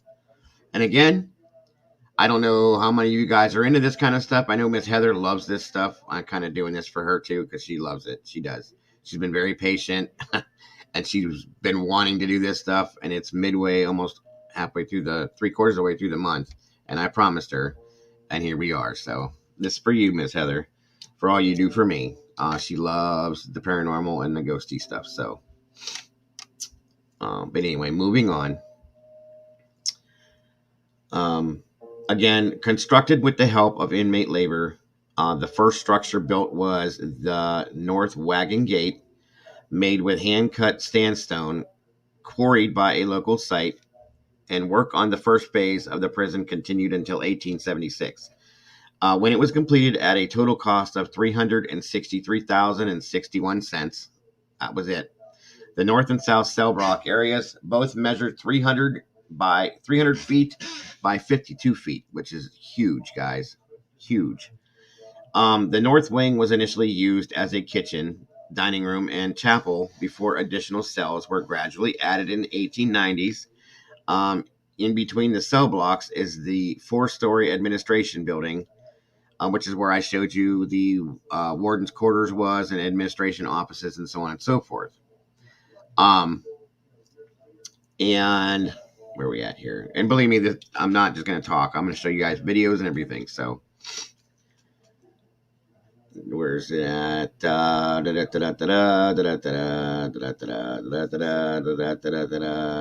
Sorry for the weird slang. Okay. That included space for female inmates on the 3rd floor.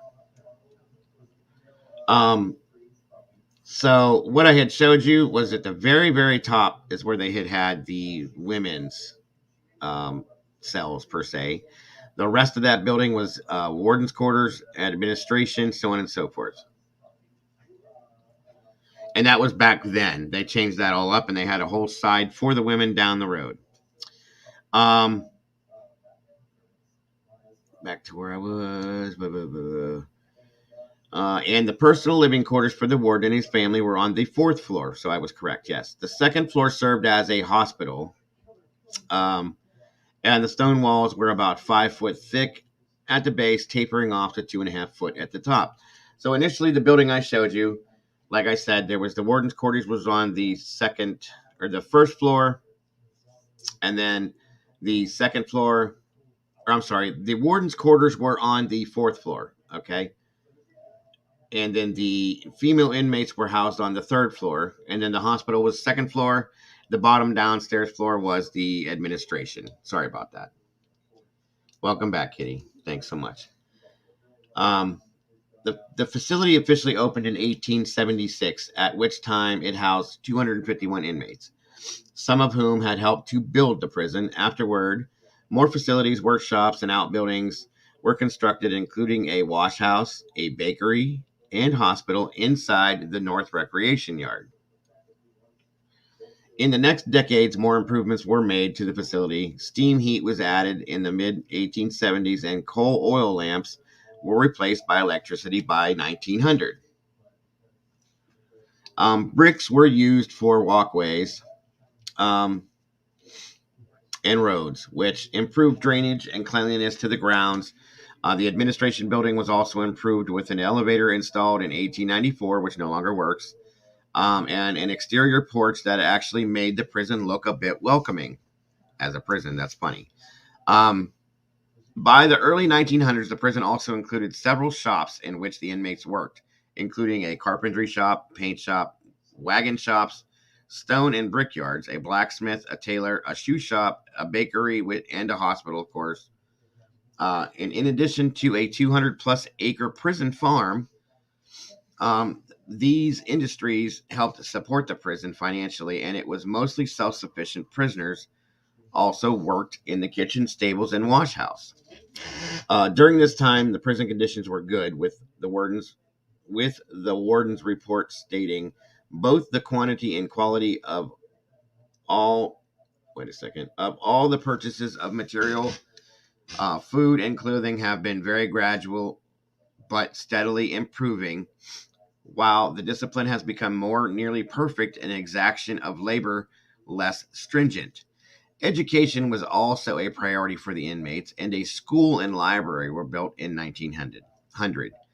The library grew to include over 5,000 books, and at one time, those who could not read were required to attend night school. Other educational classes and enriching programs were also available for all the inmates, too. The prison had its own band for recreation, which played in a bandstand located in the North Recreation Yard. Many inmates played in a baseball team that competed against local teams in Moundsville and the Ohio Valley area. For many years, the print shop published a magazine called Work and Hope. Church services were held in a large room on the 2nd floor of one building. By the 1920s, the female inmates were moved from the administration building to a separate 2-story building located in the northeast corner of the North Recreation Yard. This building had its own dining room and kitchen, in addition to cells. A high wall enclosed this section from the main part of the prison. During this time, approximately 50 women were employed in part of the shirt shop. making collars and cuffs for the shirts made by the men. Uh, the other women were employed in domestic work within the prison. 1921, a prison coal mine was opened about a mile away, which helped the facility with its energy needs and saved thousands of dollars each year. It also put inmates to work, some of whom were allowed to stay at the mine's camp under the supervision of the mine foreman, who in turn were also prison guards. In 1925, two new water wells were drilled that supplied the penitentiary and its times of need could supply the city of Moundsville. Wardens reported descriptive records of life and operations of the prison to the governor in the 20s. A 1926 report described the reception and discharge of prisoners. Now, just so you guys know, yes, Fear Factor on MTV filmed there, and I will show you where and what they did. Now, here's the thing, guys. This is all fine and dandy, okay? And it was when that warden was in charge of the prison. Another warden took control of this prison and completely changed it up, and it turned into a oh my god, how can I even put this? He turned it into something unnatural, very very bad, guys. And he turned the prisoners. I mean, they're already bad people, okay? But he was a dark person, you guys, and he did some very all these weird torture devices came up, and all these other things that went on happened, and this man believed that prisoners are prisoners; they should be treated like garbage. It happened, and I'll get to that. When a prisoner is received at the penitentiary, he is at once enrolled and given a serial number. He is then required to bathe, given a haircut, and shave.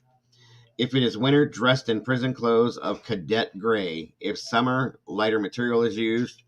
After a prisoner has been received, as stated above, he is given a thorough examination by the prison physicians, who carefully note all defects and keep a complete record of his examination. He is then measured by the deputy warden according to Bertillon system, and a complete record is made showing nativity, color, parentage, religious and antecedents, habits, domestic relations, and previous prison records, if any. A photograph is also made and filed with the record. If a prisoner is able-bodied, he is assigned to one of the factories operated within the prison and is required to labor 9 hours every day, except Saturday afternoon and Sundays and holidays. When a prisoner's term has expired and the day comes for his final discharge, he is given a complete new outfit of citizen's clothes of good material. Transportation is paid him to the county. Wait a second.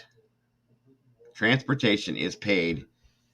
It's weird how they wrote that. Paid him to the county from which he was sent, and a cash allowance of $3 is given him. This was back then.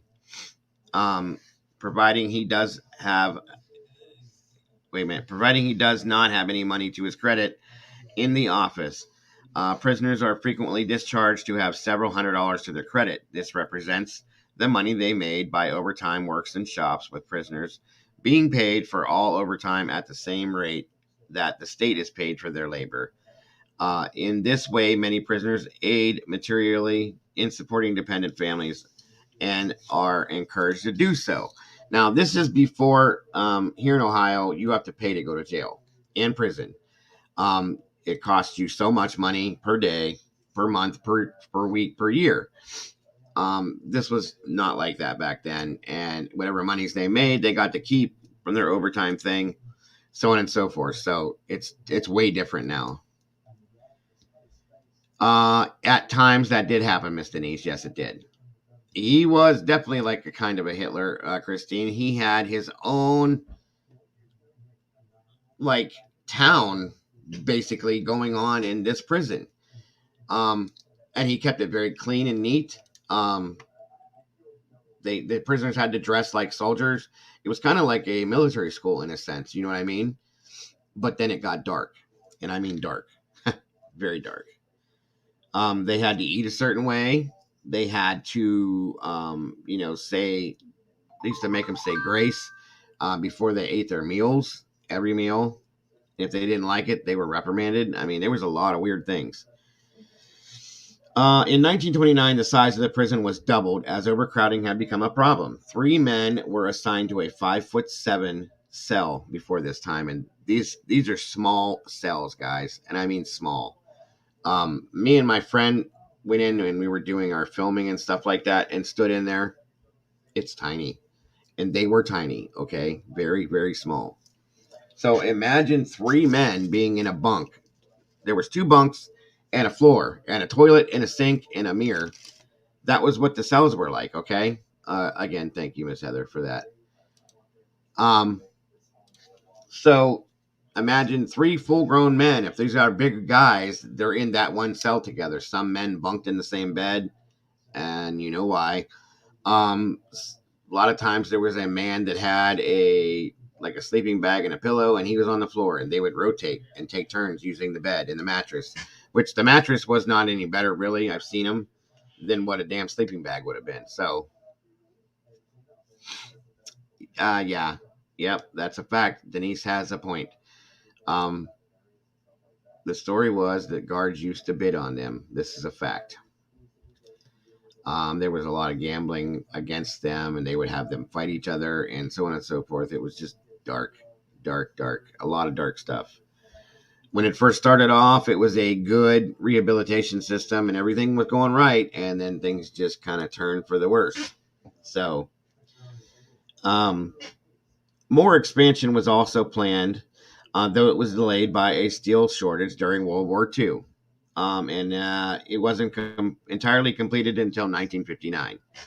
During these years, conditions worsened until the facility was ranked by the U.S. Department of Justice as one of the top 10 most violent correctional facilities in the country. And that was violent due to inmate and staff being violent, okay? Not just the inmates, guys. It was bad. As one of the most, yeah, I said that already, conditions began to deteriorate even more in the 1950s when overcrowding once again became a major problem. Once again, 3 prisoners were often forced to a 5'7" cell. Now think about this for a minute, you guys. Okay, as I say, these 5 foot wide by 7 foot deep. Some, like, if you're a tall guy, you how the hell you fit in there? You know what I mean? My friend Lincoln, I told you that started the group with me. Lincoln is 7 foot tall. Literally, he's 7 foot tall. Okay? And we tried this out. He laid in the cell with his feet against the back wall and his head stuck almost out the door, guys. And 5 foot across, that's not room to turn around or do anything, really. Now, mind you, there's 2 bunks on one wall stacked, a toilet in the corner with a sink over it. There's no room in there for anything. So imagine somebody trying to sleep on the floor in there. It's crazy. But again, these are prisoners. They chose to commit these crimes, so they had to endure it, you know? Right, exactly, Christine. So, moving on. The penitentiary housed approximately 80 women prisoners until 1947. Actually, I can show this to you guys. That way you guys can read along with me if you'd like to. I'm sorry I hadn't done that. If you can see it, okay, here we go. Sorry about that, you guys. Basically, yeah, see, like a 5'7", 5x7 rug. The whole thing. I mean, it doesn't make sense, but that's what it was. And you got 3 grown men living in that room. Very small, very small. This is that's why I wanted to show you. This is a cell, you guys. I was actually in that cell for sure. All that writing and shit is still wall. If you can see it, that's how small these cells are. Look at that. And the other bunk over here folds up against the wall. They both did, actually, if you wanted them to. But this is what these prisoners would do. Is write on these walls and do this to pass the time. But that's how big the cell is. And this picture doesn't know justice. It's so small.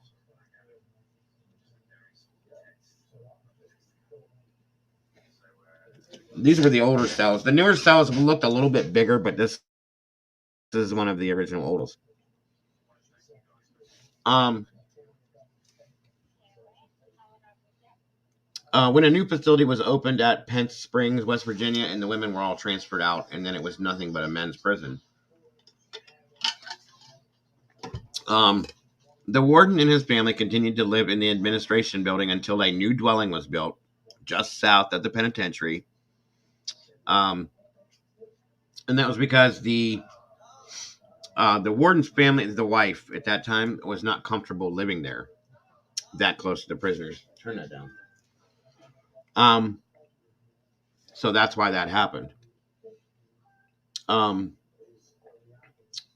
Where what is that? Yeah. The new Colonial Revival house featured a circular fish pond, side bay windows, a curved drive, a patio, tennis courts, and gardens. That's where the warden lived, almost like a presidential home. You know, it's crazy. So in the 1960s and 70s, many of the older brick buildings within the North Recreation Yard were removed and replaced with concrete block and metal buildings. One of the buildings removed had been utilized for church services in the 70s. The local Pastors Association donated the present chapel building in the South Recreation Yard. This is where it starts to get interesting. On November 7th of 1979, I was 4 years old, by the way. There was a large prison break within 15. I'm sorry, once again. There was a large prison break where 15 inmates escaped. During the escape, inmate Ronald T. Williams stole a prison guard's service weapon, and when he encountered 23-year-old off-duty West Virginia State Trooper Philip S. Kessner, he shot and killed him. For the next 18 months, Williams remained at large, committing crimes across the nation, and killing a man in Arizona during a robbery. After making the FBI's 10 most wanted list, he was involved in a shootout with federal agents at the George Washington Hotel in New York City in 1981. He was apprehended and returned to West Virginia to complete several life sentences. As of January 2019, he remains in West Virginia custody. How about that? During the prison break, the communication between the state and local police was said to have been poor, with local authorities hearing about the escape over the police scanner, which very well could have led to an earlier capture of the fugitives. By 1986, the prison was undergoing several problems, including loose security, plumbing issues, insect infestations, and once again, overcrowding with a population of more than 2,000 men. During this time, security was so loose that some described the facility as a cons prison, where most of the locks on the cells had been picked and inmates roamed the halls freely. On January 1st of 1986, when the prison was short-staffed due to the holiday, inmates in the prison rioted. At about 5:30 p.m., 20 prisoners who belonged to a group called the Avengers stormed the mess hall and attacked Captain Glassock, 5 other officers, and a food service worker. All of them were slammed to the floor and then handcuffed with the guards' handcuffs. More hostages were taken throughout the 2-day upheaval.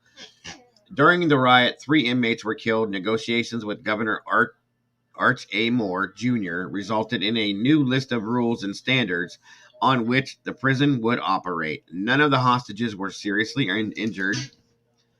That same year, the West Virginia Supreme Court ruled that confinement to the 5x7 cells constituted cruel and unusual punishment. Over the next decade, the population was reduced due to the building of more prisons. By 1995, the facility held only 600 to 700 inmates. When the decision was made to close the facility, after it being open and in bad situations for years, during its 119-year tenure, approximately 998 men died in the prison. Of these, 36 were homicides. From 1899 to 1959, 94 men were executed at that prison, with 85 men executed by hanging. These executions were open to the public, and that was a fact. People would come down, they would bring like blankets and set it down on the lawn, bring like a packed picnic lunch and sit and watch these hangings happen. It was crazy. When inmate Frank Heiler was hanged for murdering his wife, unfortunately, when the trap door beneath him was opened and he fell, he was instantly decapitated. Afterward, attendance at the executions could only be by those who were invited. The last man hanged at the prison was a man named Bud Peterson from Logan County. He was buried in the prison cemetery after his death because his family refused to claim his body. In the early days, hangings probably took place near the North Wagon Gate. Later, a 1929 publication states that the main hospital building was the location of the death row and execution room. In 1949, state legislature decided that electrocution was more humane. Once again, in 1949, the state legislature decided that electrocution was more humane. 9 men were killed in the electric chair before the state prohibited capital punishment in 1965. At that time, executions took place in a building called the Death House, which was still there when I was there, where there were 4 holding cells on the first floor. This building no longer stands today. Okay, then. Prisoners who died from execution or other causes were buried at the White Gate Cemetery. If relatives didn't claim their bodies, the graves are designated for a license plate type marker. The cemetery is located about 3.5 miles east of the prison at 700 Tom's Run Lane. Today, there are no buildings or structures standing from the prison, farm, and coal mine, as these sites are currently utilized by the regional jail facility in Moundsville. After the prison closed, the Moundsville Economic Developmental Council leased the complex for 25 years. Today, it serves a dual purpose as a training facility and a tourist attraction. During its 119-year life as a penitentiary, the facility held some of the most violent killers, rapists, and other criminals, many of whom never left the institution alive. It comes as no surprise that this type of environment would leave behind more than a few wandering spirits. And this is the Grave Creek Road Mound in Moundsville. Another reason this old building may have been haunted is because it is said that it was built on an ancient Native American burial ground. Yes. That's where Moundsville came from, because there's a lot of Native American burial mounds in that area, okay? Just like we have in Ohio here. We have the serpent mounds and stuff like that. This would not be hard to believe, as the old prison was built directly across from the Grave Creek Mound, which is what this is right here, you guys. One of the largest conical type burial mounds in the United States. Members of the Adena culture moved more than 60,000 tons of dirt to create it, about 250 to 150 BC. And some believe that negative energy from the deceased Native Americans infiltrated the prison, resulting in many of the hauntings. So on and so forth. That rest of that's not important. But anyway, I don't want to keep reading. I want to get into showing you guys some of the video. The rest of this stuff will be talked about there. This is what was called the gallows, where they did the hanging. Okay, they would drop down right out of there from the second floor. That building is gone now because it was not structurally sound. These were the isolation cells, okay, solitary confinement. They were very small, and I mean very small. That is not, I mean it, very small. You couldn't even lay down in there, I don't think. And then that's the prison there. So, that is the Moundsville Reformatory. I'm going to show you guys something else here. This is one of the recreational yards right here. Hold on. Yeah, okay. Now, like I said, I want you guys to see the videos.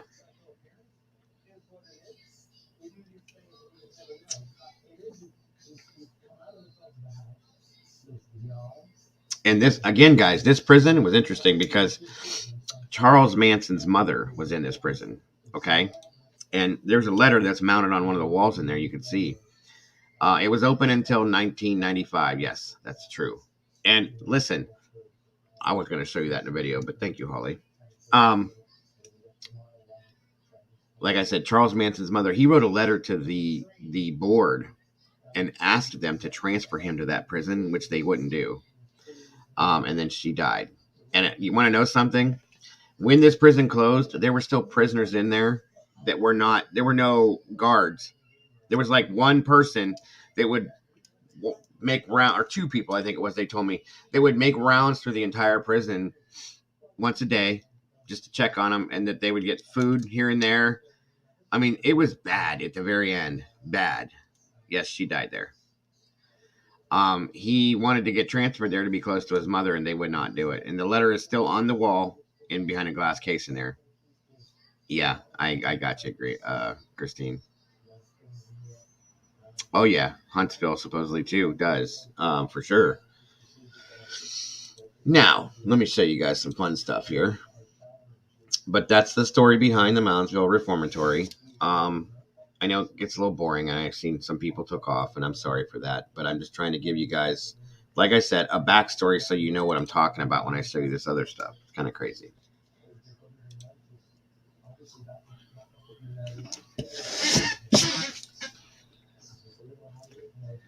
Come on, load up. Yes, very creepy. I'm sure his mother was too.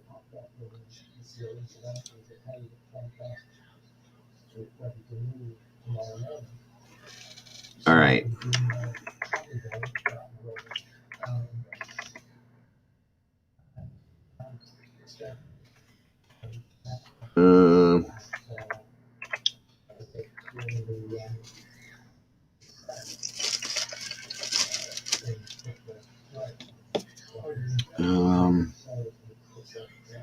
Okay. I have this all marked here.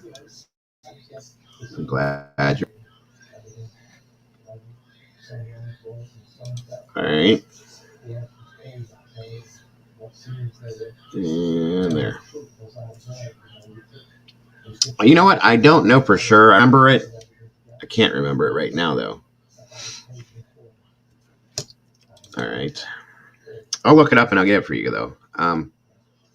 Hello, Crime and Justice. Again, guys, I'm sorry if this is boring to you. Not a lot of fun stuff went on, but I'm going to show you some stuff here.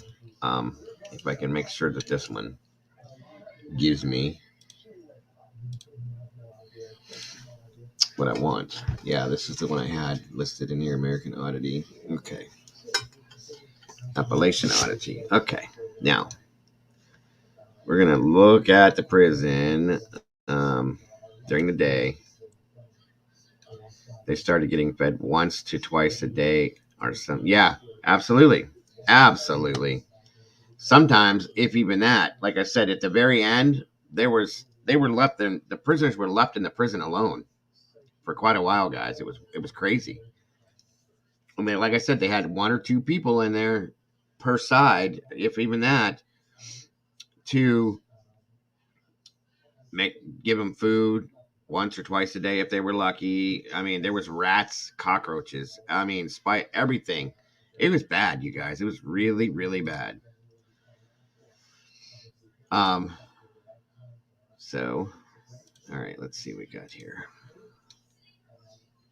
I'm glad. I hope you guys aren't bored. I thought this would be really interesting and fun, considering the hauntings and stuff that go on. I'm going to ask you guys to excuse me real quick while I use the potty, and I'll be right back. That way I don't have to leave again.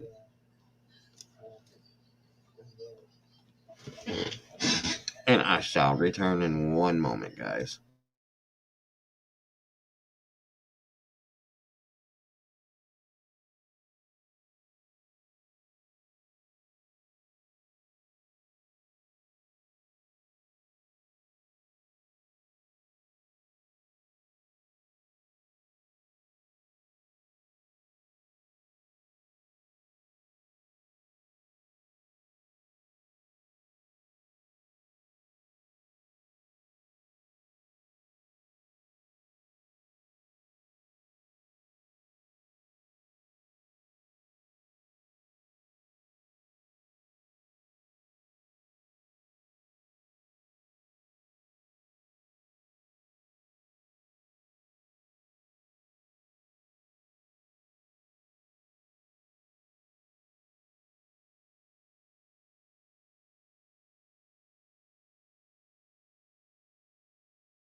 All right. I'm back. Yes, yes, yes, yes, yes. Thank you, thank you. Thank you, Miss Heather. Thank you, thank you, thank you again for posting those. Really, really appreciate it. So, now, all right, we're here. Again, there's that beautiful architecture. Ouch. Um, Actually, you know what, guys? Give me 1 second here. Let me bring this down for a second. I'm going to try to make it a little bit bigger for you guys. Uno momento. Does anybody have any questions about this before I go any further with it?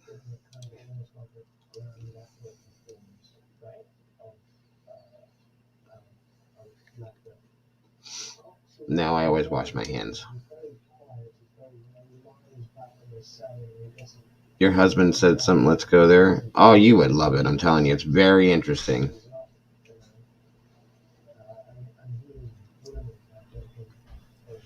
I don't know where you're located, Christine, but it's definitely an interesting scenario there. And then definitely worth checking out.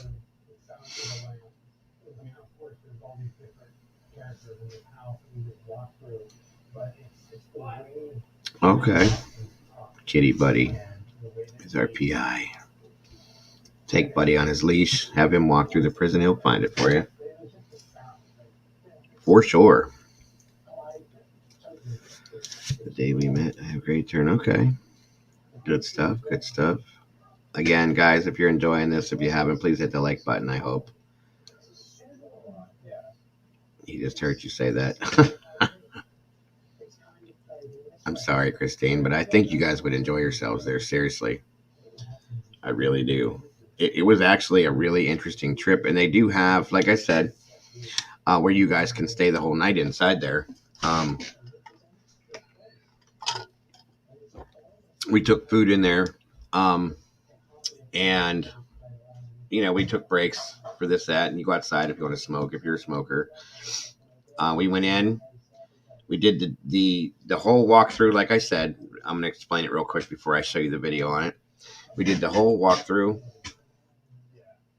Kitty Buddy's still he's currently on a bird watch. He's doing what he's doing.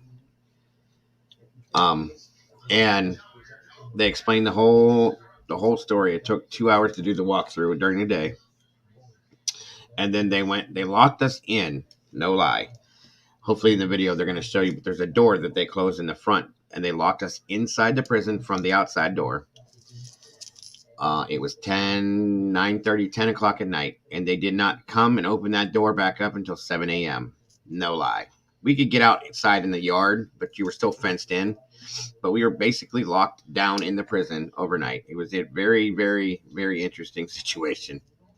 Now, there was somebody in the prison with us, but they were outside in the office part, and you could get a hold of them if you had to. But and it's dark as HELL in there, guys. No lie, and I mean no lie. Very dark, very, very dark. So, all right. No on the sleeper. Oh, come on now, Holly. Come on. It was so much fun because you knew you were locked in and you had to go from one wing to the next, and it took us longer to do it at night because we stopped in different places and did different little investigations. So very interesting, very interesting. But anyway, all right, hold on.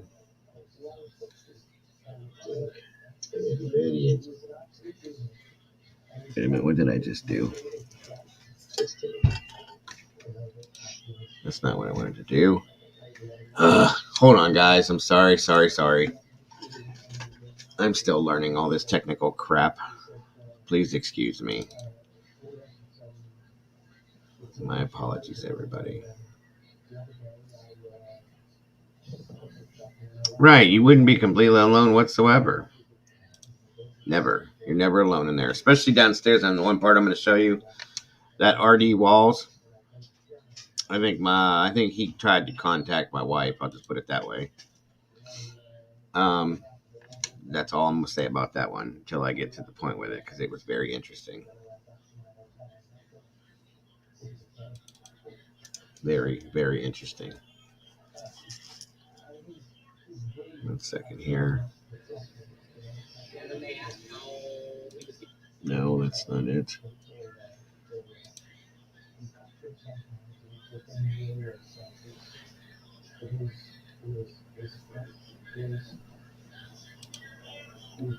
Yes. Okay, there we go. Once again, having my technical difficulties as always.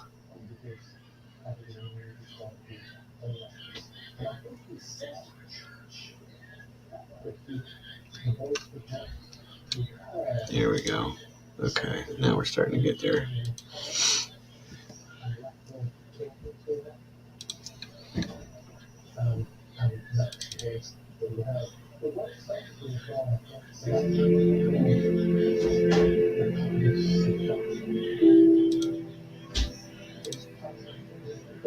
Come on, do what you're supposed to do. Thank you.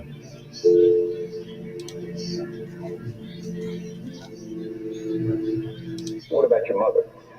Mother is the icebox. Yeah. She's the penitentiary. All right, now this will tell you a little bit of that story too that I was telling you about Charlie Manson. All right, I want to make sure you guys can hear this too. This should all be good.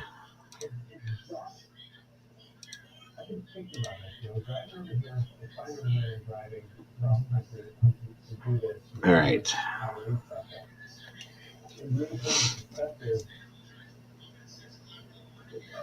It's snacks and catnip. Yeah, I don't know if you want to give him catnip when he goes in here, but all right, guys, here we go.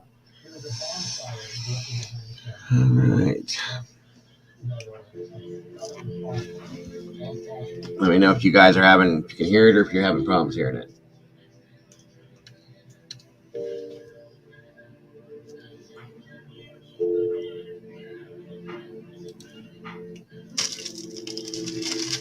What about your mother? Mother is the icebox. Yeah. She's the penitentiary. One of my first recollections is walking in Moundsville, State Prison, West Virginia. Big gray stone place. And I come to visit my mom. She was doing time there for what? Strong arm robbery. Tried to make some food, put some food on the table, and give me an operation when I was a child. That's your first, one of your earliest memories? Yeah. Can you guys hear it okay?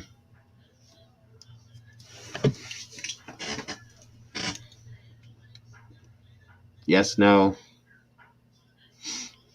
I remember that. That was a. Are there happy memories? I don't have that. You don't have that? I don't have that yin and yang that you do. Is that yin yang? Yeah. And those... Go ahead and link it, Heather. It's the Appalachian Oddity. That's where I got this from. Thank you, hon. You can't make me unhappy. Bad memories, though, growing up? I don't have that now. You do have it. You have an experience. You're an individual, one human being with experience. When you leave, go get a big rock and set it on the table. Yeah. I'm that rock on the table.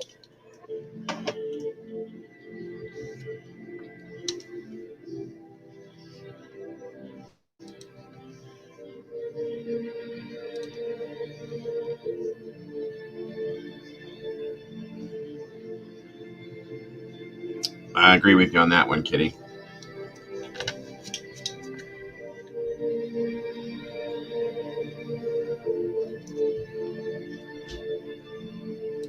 Just so you guys know, we had conversations with people that live in the houses directly across the street from this, and they hear things and see lights and weird shit in the windows and stuff, and they have for years, according to them. So, very interesting.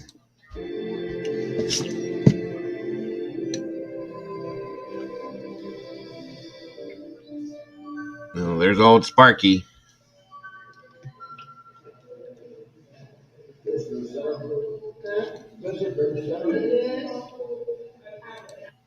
Now, this is the old visitation area. I'm going to commentate through this whole thing so you guys know exactly everything that's going on, where I was, what we did. That way you guys have a full understanding of everything, okay? If you have any questions, please ask me at any time. But this is where family members used to come visit the inmates right here. This is where we went in the reception area and we set up our food and stuff like that and just kind of put all of our equipment that we used and everything until we went inside. And this is right towards the main entrance.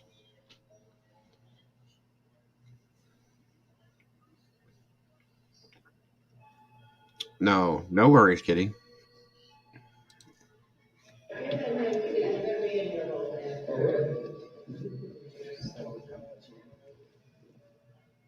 Question I'm going to be talking about during the tour, I'll let you know. Okay, so we're going to get started here.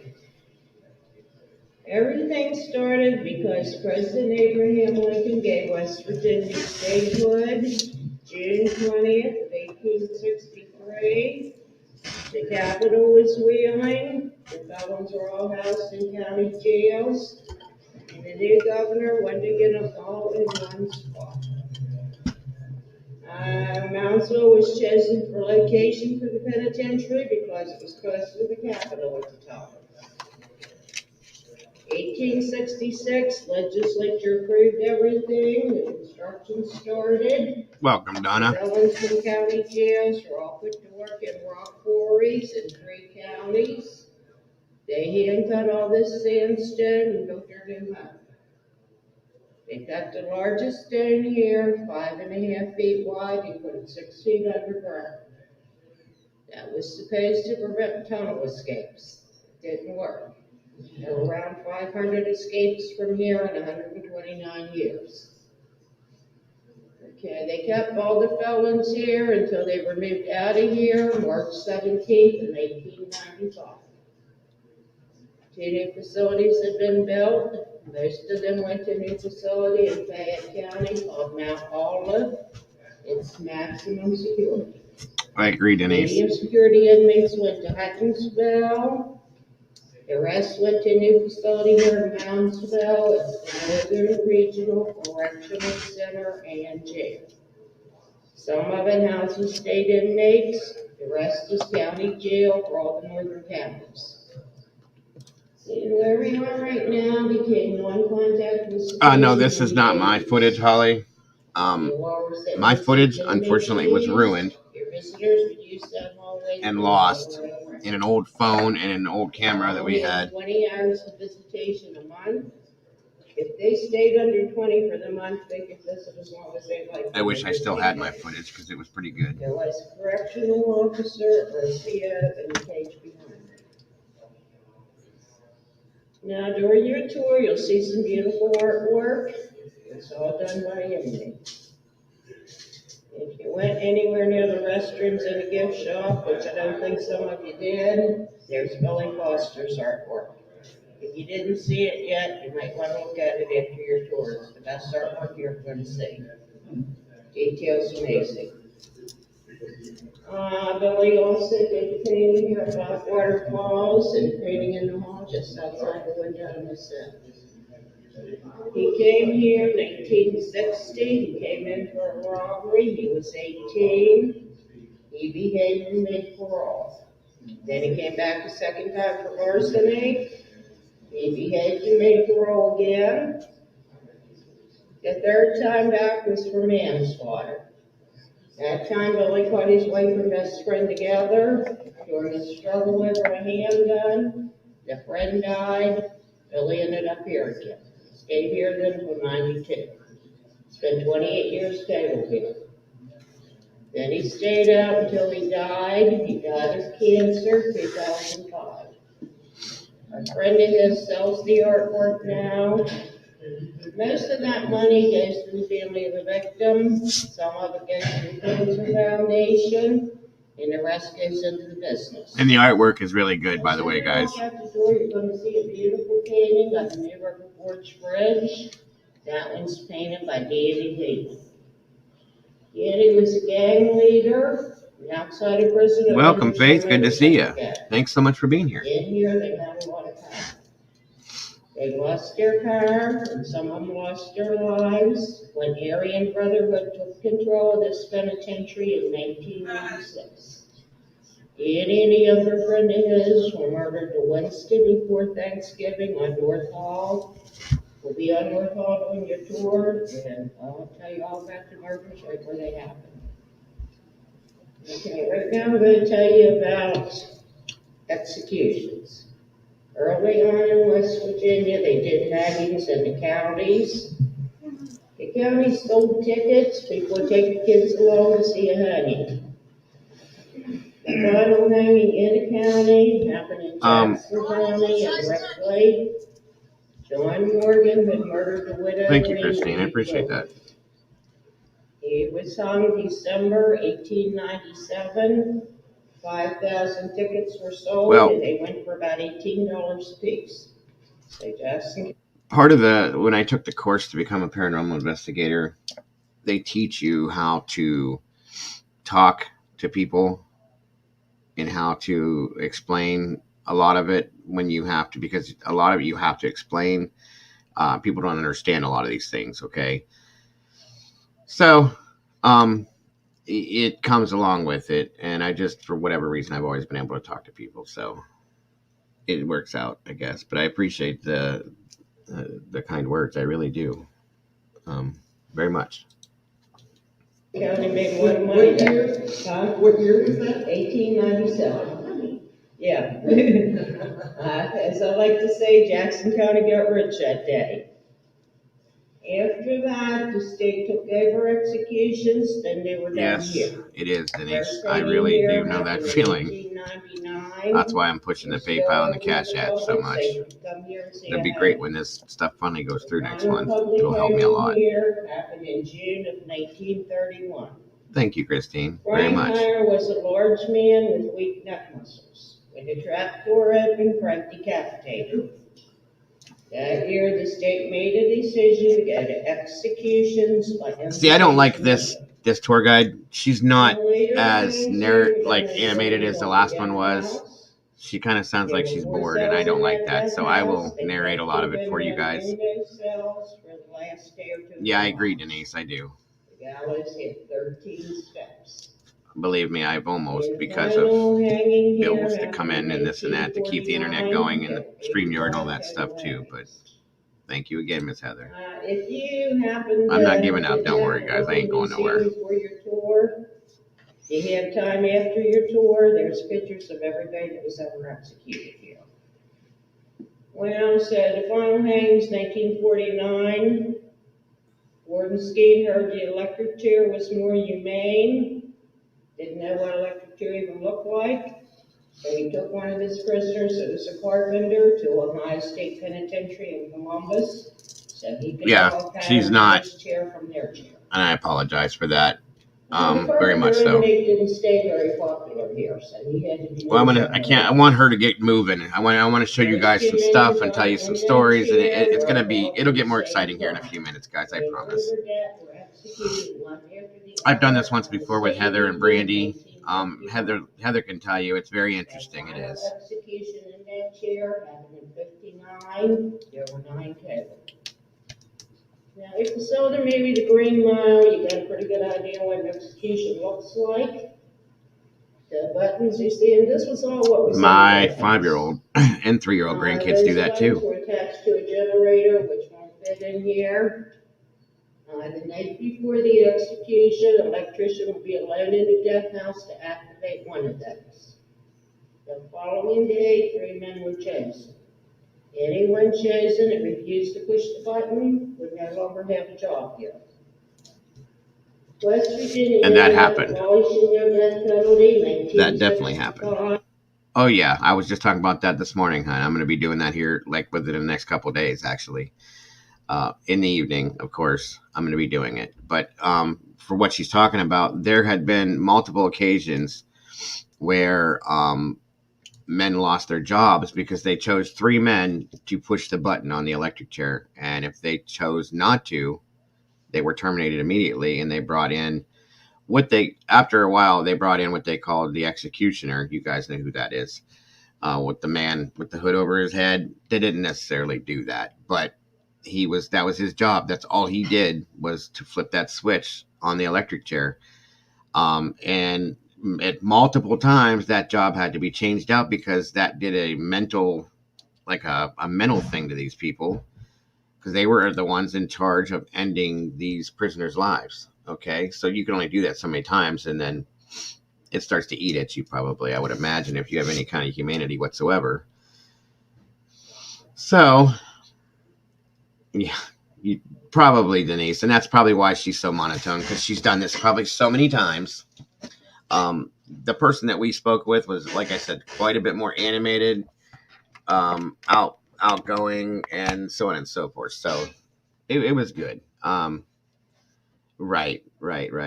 Yes, Miss Heather, we're doing it. No worries. All right, let's get her through her talk, and then we can get to the good parts. Right, the death house here was torn down in the same year. So there is no longer a death house here, but this is what was in it when it was here. Probably over and over in her sleep, Denise, I would imagine. None of them knew if it was their button. Correct. Okay. No. That's the point. Most any execution, they have more than one person involved, so no one has to bear all that guilt. Okay. They had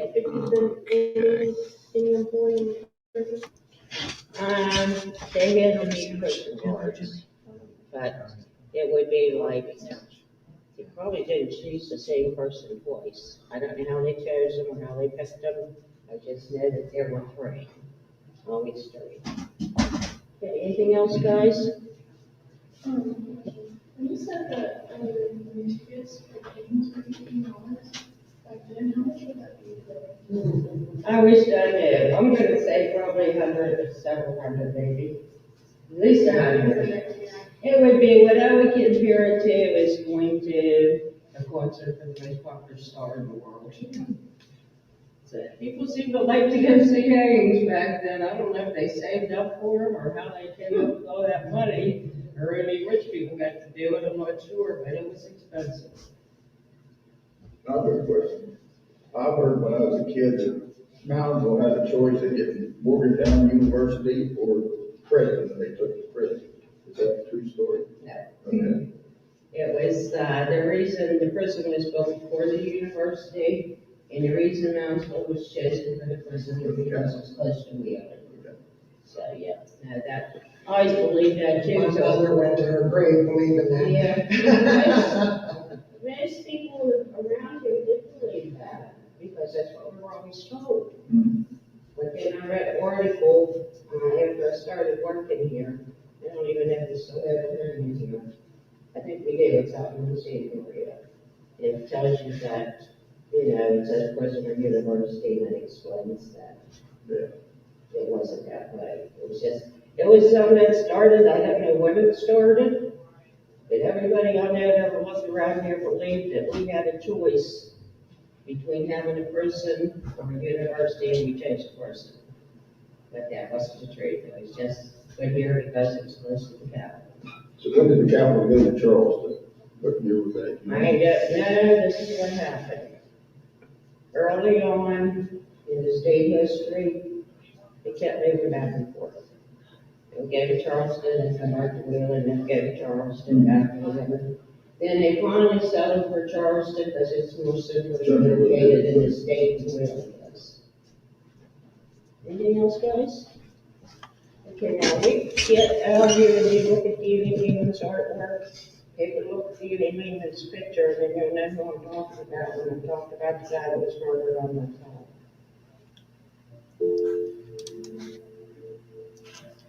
See, some of these art pieces are really good. It was added due to overcrowding. Back in the 1920s, I'm talking the late 1920s, That's true, Denise. the penitentiary over on that side. See, this is the newer side of the prison, guys. It ended up. And you see the walls and everything. I mean, everything is so much better. Because of that, the state decided to build new one.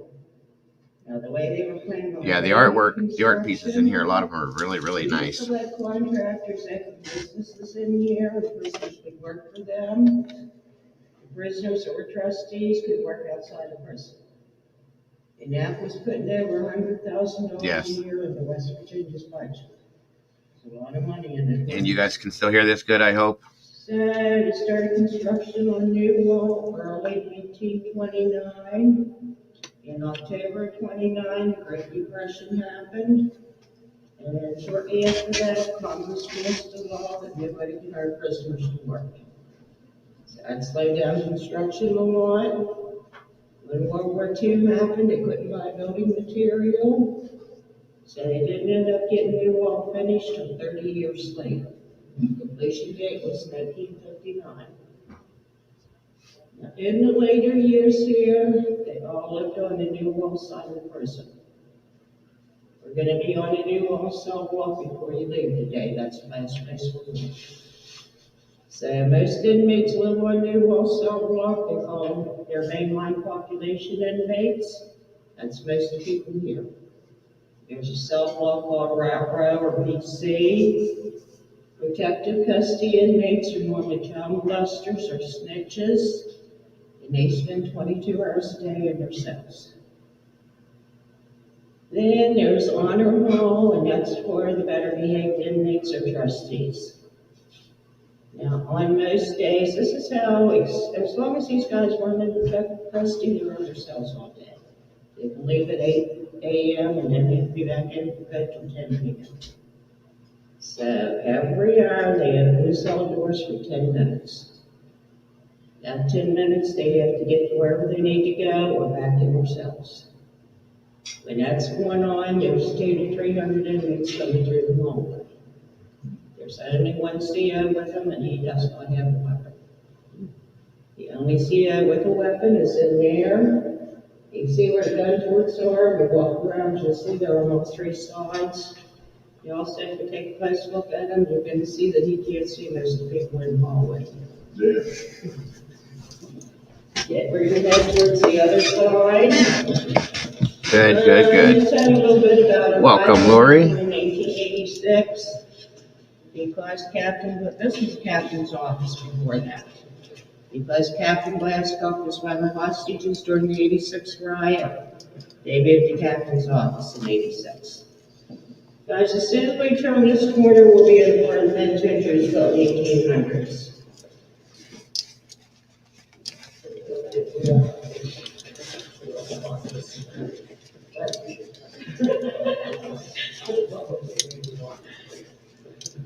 Now, this was like a secondary cafeteria, they told us. Back in the 1800s, the first cell block. Okay. Now I'm going to show you, there's a lot of artwork in here. These statues and sculptures were made by prisoners. All of this. Up here's the guard tower, where a guard would sit with a gun, and they would watch. See, I was told by different people that this was a smaller cafeteria. Also that it was also like a meeting, like a, not conjugal visiting, but a person-to-person meeting room right here, where they would have like family meetings and stuff like that, where the kids could meet with the prisoner. But there was a guard that would sit here with a gun and watch everything that went on up here in this tower up here. And so that's how it is. Now, whatever she says, I'm not sure if she's going to say the same thing, but we were told by different people it was different things, probably at different times. So, Penitentiary, that cell block, he had 240 4x7 cells with stone walls. They didn't get any light in those cells, so they used the bunk as a floor. In the early 1900s, things improved some. They added the North Hall cell block. They took the cell block here out and replaced it with the South Hall cell block.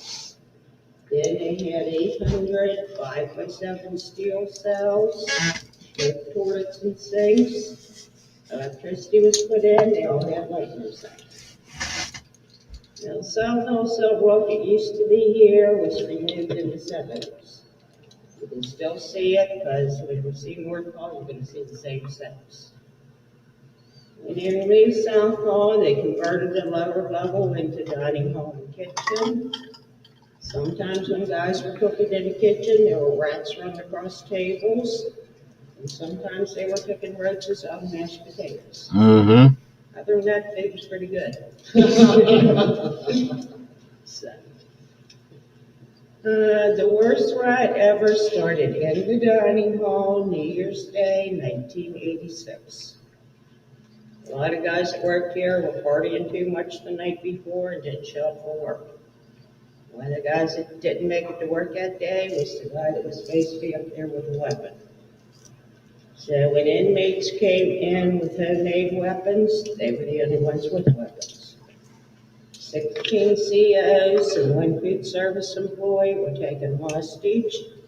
None of them were murdered. 3 inmates that were snitches were brutally murdered. Inmates chose Danny Lehman and Alvin Gregory that worked at the law library to do the negotiating. And Danny wouldn't settle anything till Governor Archmore got here. He's on a family vacation in Florida. He got called immediately. He hung around for another day.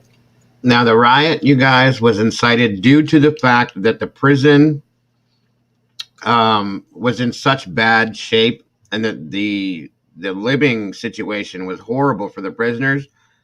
They rioted. They wanted conditions changed. And that's what the negotiations were there. I'm sorry, Lori. Sorry about that. Yes, Crime and Justice, Ratatouille. So they wanted things changed in the prison, which is why they decided to have a riot, and they sat down with, they wanted the governor involved and the board of directors, blah, blah, blah. And all they wanted were certain things met that were pretty basic, you guys, in my opinion, to make it a little bit more comfortable. Now, get it, it's a prison. You're not supposed to be comfortable, but the living situations were so horrible there. Like, it was inhumane, even because, mind you, not every prisoner in here was a murderer or a rapist. Some were just, basic robbery, fraud, different things like that were in this prison too. Okay. Not everybody deserved to be treated like they were animals, so on and so forth. So that was why this riot started in the first place. As she's probably going to explain. If she just would talk a little bit faster and a little louder, I'd like it. And then shelter the falling down. They divorced him was pretty young. And they would not shake his hand when they were released. They negotiated for 52 hours and they got most of their demands. The big one was the state did agree to build them a new cafeteria. No worries, Lori. In 1987 and cost over $3 million. Then they put walls up here and the room we're in now became This is Clark true County crime. Station. So you know it's the family from the article. One of the artists, there's 3 artists that did all this. One of them is colorblind. So I'm blaming Sean Anthony for the Ninja Turtles because they're wearing the wrong colors. And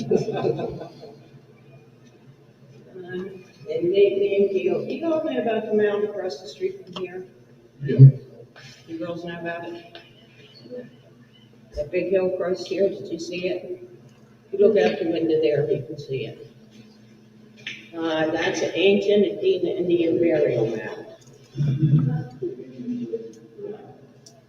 And, yeah.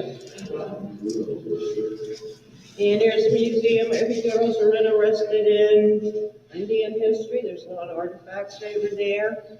And since the state runs the mound, it doesn't cost anything to go over there, so if you want to visit your Brownsville anyhow, then they're spending money, may as well. That's usually why I do it, Denise, because I talk so much. Bragg made these. They were donated over to the mound. Eventually, they sent them back because they got tired of hearing complaints from parents and teachers about the nudity.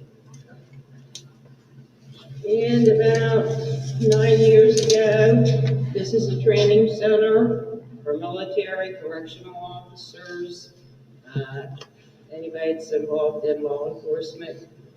U.S. Marines were training here. I don't know what they were doing back there with night goggles, but the little boy startled one of them. And you don't see that well with night goggles. So one of the Marines hit the little boy in the face. Oh, it's a door, Christine. He was dead of face. Yeah, that's just a door back there that's open. The man who made those got moved to the Northern Regional Correctional Center. He had an outside gardening job. He left the garden one day and went to California. Out there, he murdered a police officer, and he did die of AIDS in prison out there.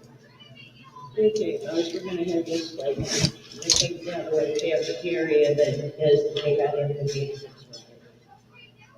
The state shop from the center door to the corner. The state shop's where they keep Yes, ma'am. clothing and bedding.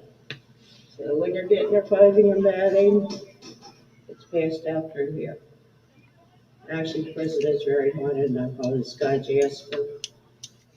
The thing is, once you hear this, the windows rattling. So Now that hallway she's in, Two rattling.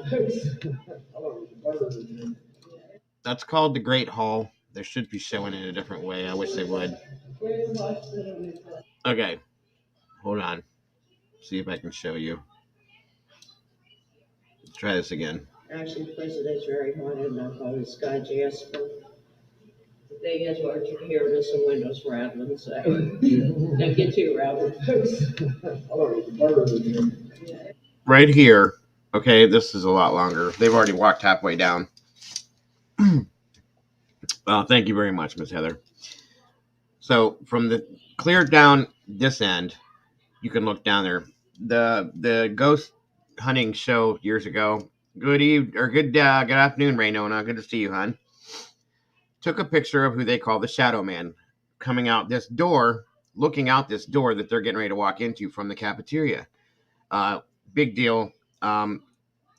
Taps is what the show was called. Ghost Hunters. They were there a week before we were there.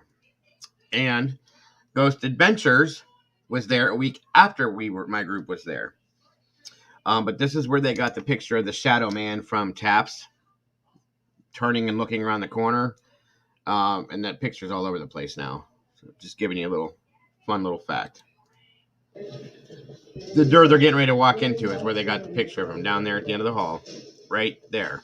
Yeah, it must be windy today because it's rowdy. This wall is where the kitchen started, where this wall came out here.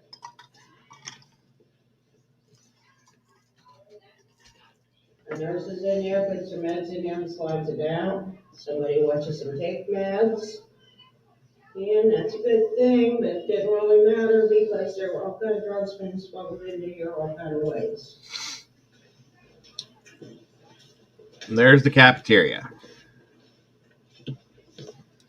And at one point, the way these walls were painted, we asked while we were there, they were segregated. The cafeteria, whites were on one side, blacks were on the other side. It was very sad. And it was painted that way too. She may explain it. The other one that I had did, and I don't know if it looks the same from when I was there, but As they walked through the door, they were given spoons and forks. It was actual silverware. They divided in, went down line on either side. Their tray came out the long window on the end. When the last man in line picked up a tray, they all had 20 minutes to eat. They fed them in shifts. They fed around 500 here in an hour and a half. Inmates work in the kitchen are level 1s and 2s. That means they're non-violent. Higher level the guy who rates, the more violent he would be. Levels 1 to 6. Round stainless steel tables were bolted to the floor.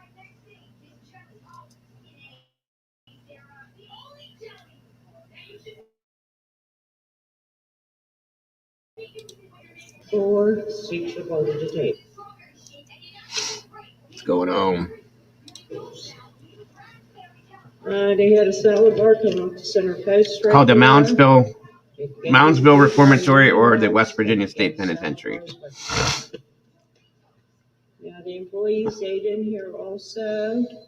They have their own section. It's on the other side of the wall where the truck's faded. When the meals are finished, the trays went to dishwashing areas or on both ends.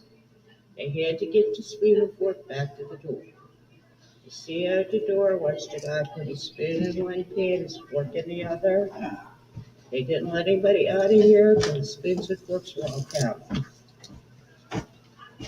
Well, here's where the CO is here with the weapon. Again, he can't see anybody. There's one CO on this side who's above their heads when they're eating. And because of the angle of the weapon, he couldn't see anybody towards the wall up that way. Now, when we went in here and did our nighttime visit, okay, there was 4 of us in the group I was in when we did this, okay? And we stood right about where she's at, and we had our cameras taking pictures, and I had my EVP recorder out, and somebody asked if there was anybody there that had anything they wanted to say, so on and so forth. And back here inside where the kitchen was, we heard some, I don't even know what the hell to make of it, noise. And then another noise over here, like a banging noise, like almost sounded like footsteps over here on this side. It was very interesting. And it freaked out a couple people in our group. But so that was the first experience we had, because that was the first area we went to. Just to give you guys a heads up. You couldn't see him in the center of the room. Couldn't see anybody on the opposite side. So he's pretty much useless. They put the white paint on the walls eventually, and that was because they started dressing inmates in khaki and they became invisible against the walls. Yeah, he has been here too. In the center. That was the administration building. This is the back area That building, facing us, of the building here. This is where we would come out and smoke and stuff like that while we were there. Right in the center of that building is something called a wheel. Couldn't get in and out of here without going through the wheel. And if I tell you more about it, when you get to see it. Second floor there was offices. The top 2 floors were the warden's residence. Warden, Mr. Warden, and all the little wardens Okay, Twinkles, I hope you enjoyed yourself while you was here. Hopefully we'll see you tomorrow and or this evening. Have a great day. I'm sorry. Sorry you gotta go.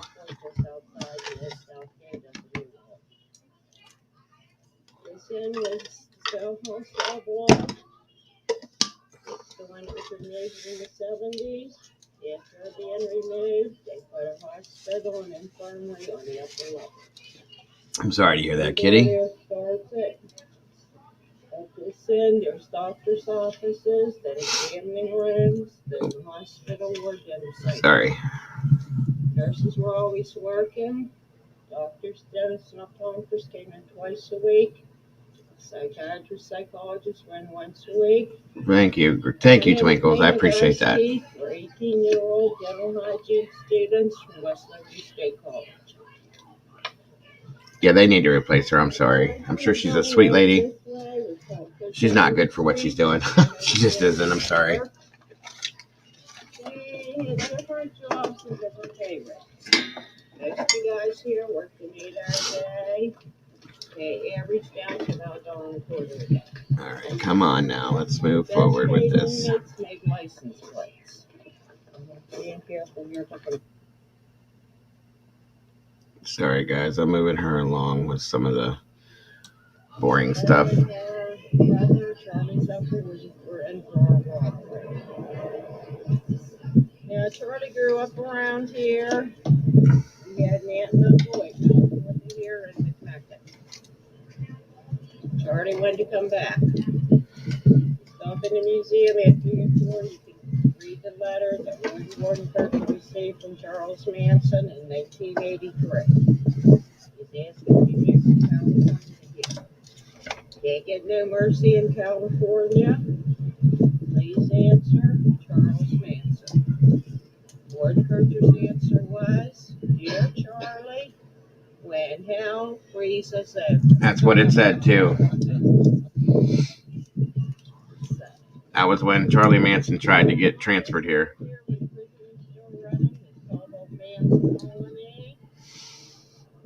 These are older guys who can no longer protect themselves from other enemies. When they moved them out of here, the youngest one was 75. Old man Freeman Collins was 92. Now, Freeman did not get to be Freeman for much of his life. He was a boy when he came through these gates on a horse-drawn wagon. Now, because he'd been here a long time, he was pretty old in his 70s and considered harmless. Okay, guys. All right, Christine. Thanks so much for being here, hon. Years later for murdering a parole officer. Have a great day. Get back in history. The wagon gate was the first structure completed when they built. That right there, you guys, is where the Gallows is. She's telling. Doors were wooden and came open. I don't know why the cameraman's not showing it that way, but. Because it took a while to build all these walls and get a cell block built. For a long time, prisoners were sleeping in here on the dirt floors or the wooden floors above. Yeah, they did eventually replace the wooden doors with those steel doors. They weigh about 14 tons. If you want to see a counterweight to operate them, it's over in the corner on this side. If you want to look at the big hall in there, where the trap doors open, supposedly that's where the first 9 hangings here took place. And that's it right there. That's the stairs you would walk up there. They would take the prisoner over to there, put the rope on him. He'd stand on top of this right here, these 2 doors. You see the hook there. They would latch the noose to it. On death row, and they took that dude in the hanging, and his head popped off and went down them 13 stairs and rolled over by her. It scared her. You know, so I said, wow, that sure is a far trip, Mom. So then when I got up on death row in cell 13 for 9 counts of murder, 1969, and I looked at her fears of that guy's head popping off that hangman's noose, and I said to myself, I ain't finished. What the hell am I doing here? I didn't want to come That's what happened, though. That story is correct. He had very weak neck muscles, and he was a larger man. When they dropped him through the doors, he was decapitated. The head came off, the body dropped, and the head rolled over to the stairwell and rolled down the stairs, guys. No lie. Kind of morbid, but it happened. And they had another gentleman that was hanged there who had to be hanged twice. The first time it happened, the rope broke. He went down and his neck extended like it's supposed to, and he didn't pass away. Okay, so they had to bring him back up, cut the rope because he fell because the rope broke, like I said. Yeah, he was definitely lost for words. But then when he hit the ground, they went down and carried him back upstairs and hooked him back up to another rope and rehung him again. That was the secondary scenario. I thought that was pretty crazy myself.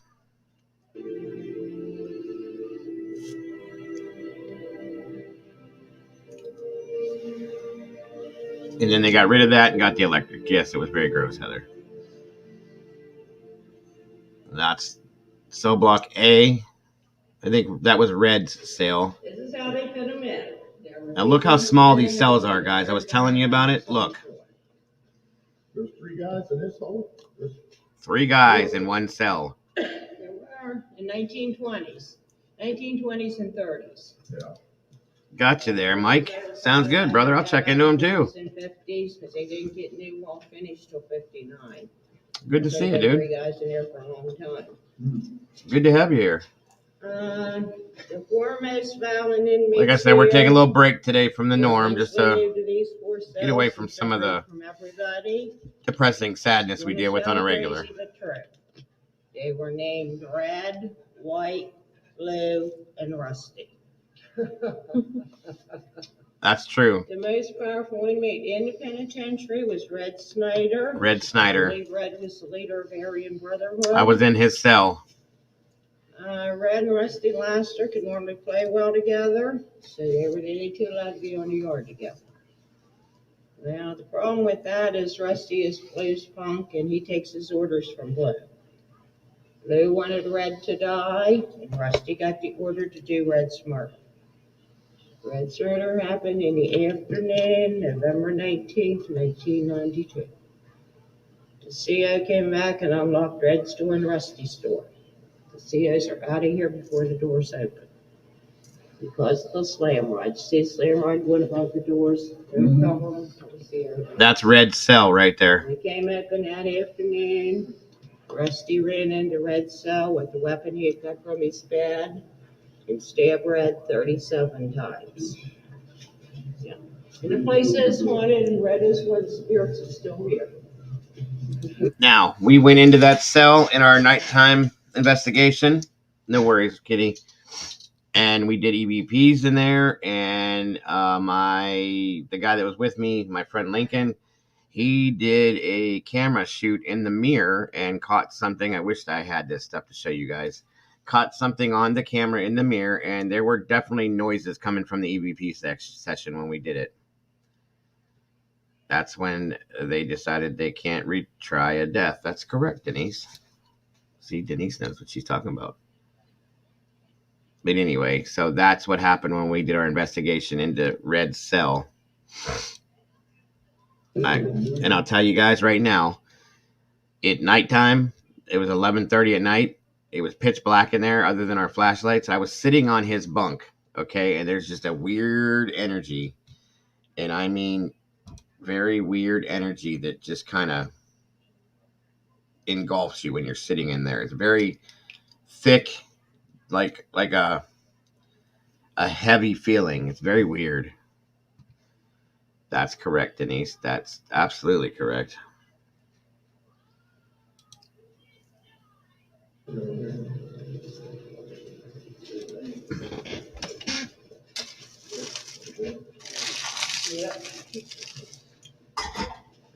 We wanted to believe he's more here. Yeah. Wanted to be known. These guys are all old. Well, Red's dead. Everybody else is old. They're still living now. I didn't have Alfred's wife, but Rusty got out of prison for a while, but went back in. Elijah plays sergeant here. He's out at the Northern Regional now, and he's harmless. They say all he does out there is play Game Boy all day. So, they get a little more harmless when they get old. Okay, I'm going to show you how to make a weapon. Can you see where the weapon's been cut from the steel plate on the door here? Just follow my finger. Yeah. So, in How order, did they cut that? dental floss with toothpaste on it. What? Really? Really. It takes a little bit of time before they got a weapon. They time in their hands. Yeah. So if you look inside the cell towards this wall, you all can see where that guy sharpened these weapons.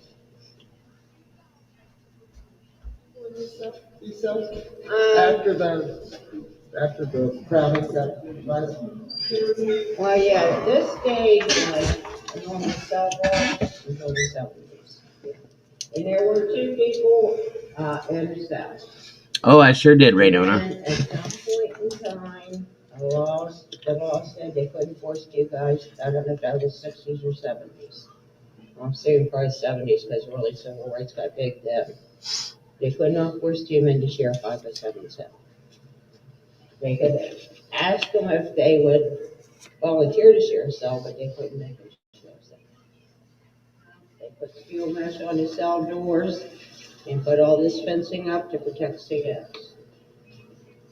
Now, they got even more protection in later years because the state investigated the penitentiary in 1986. They were issued flak jackets, helmets with visors, and shields. They received a plexiglass shield on wheels that were rolled right against the cell door to give them only enough room to put the food tray through. You see how small these cells are. Cell blocks. There's one just like this on the opposite side. That's the A block. This is the B block. They did keep the more violent inmates over here on this side. They let them out of their cells only 2 at a time. Walking through here, inmates are supposed to stay over on this side of the red line. There's a CO on that side of the fence with a weapon that walks through with them. They had to make room for the wheelchair to go through. Now, can you picture that guy in that cell trying to turn a wheelchair around or even move?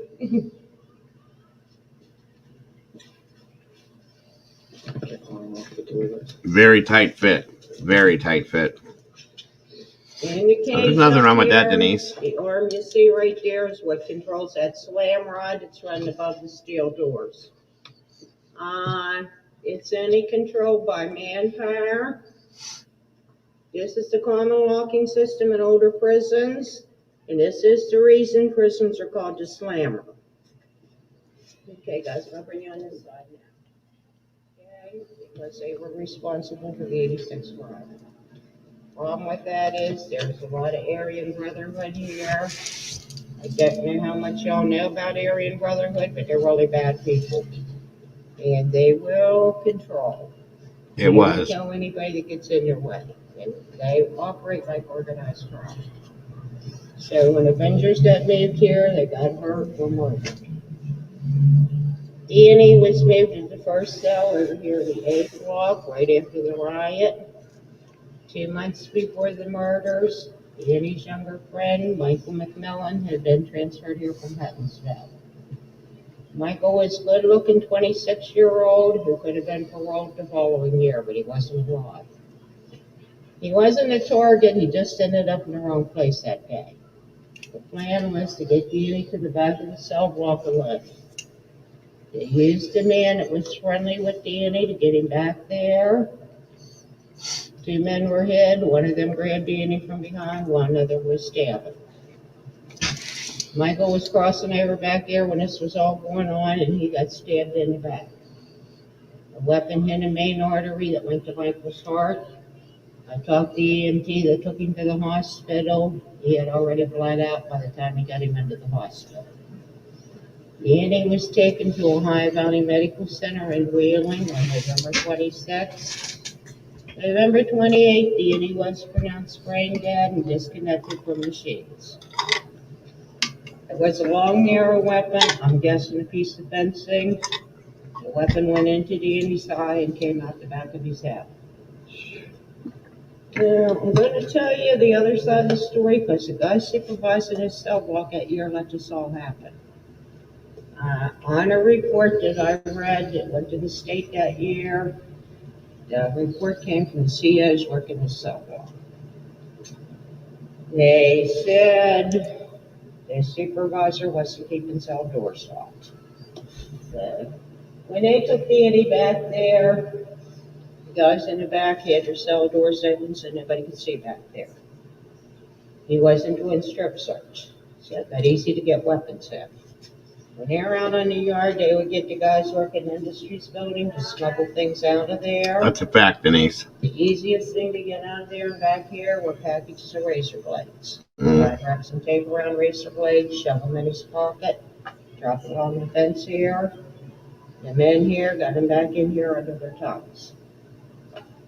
At the end of the report, the final complaint was even after the Lehman McMillan murders, he's done nothing to secure the cell block. So the state took over. They did make some new rules. They hired some new people. People working here got better training. They got all the protective gear they needed to work the cell block. And from that time on, cell doors were kept locked and the strip search was always done. I'm going to walk over here and show you. Right, exactly. These rods are going through the gate on both sides. The inmates put their clothing through here. They bend over, shake out their hair, open their mouth, lift their tongue. If they wear dentures, they take them out. They put your arms in the air, turn around slowly, bend over and cough. Close back, an hour on the yard. Going back in, there's no so once they're in here, they go to the shower. Showers are back there. The thing about their showers, these guys did some nasty things to the COs back in the cupboard. Now the COs control their shower water. Because the plumbing's coming from a little bathroom there. Sometimes they got showers with only cold water, sometimes only hot was Agreed. on. And sometimes as soon as they lathered up, the water went on. And what did you say about the guy with the broomstick that you would probably shoot him? Well, the COs didn't carry weapons, but they did. That CO, by the time he got over his injuries and came back to work, there was payback. I think they squared the fire hose into the guy's head. Yeah.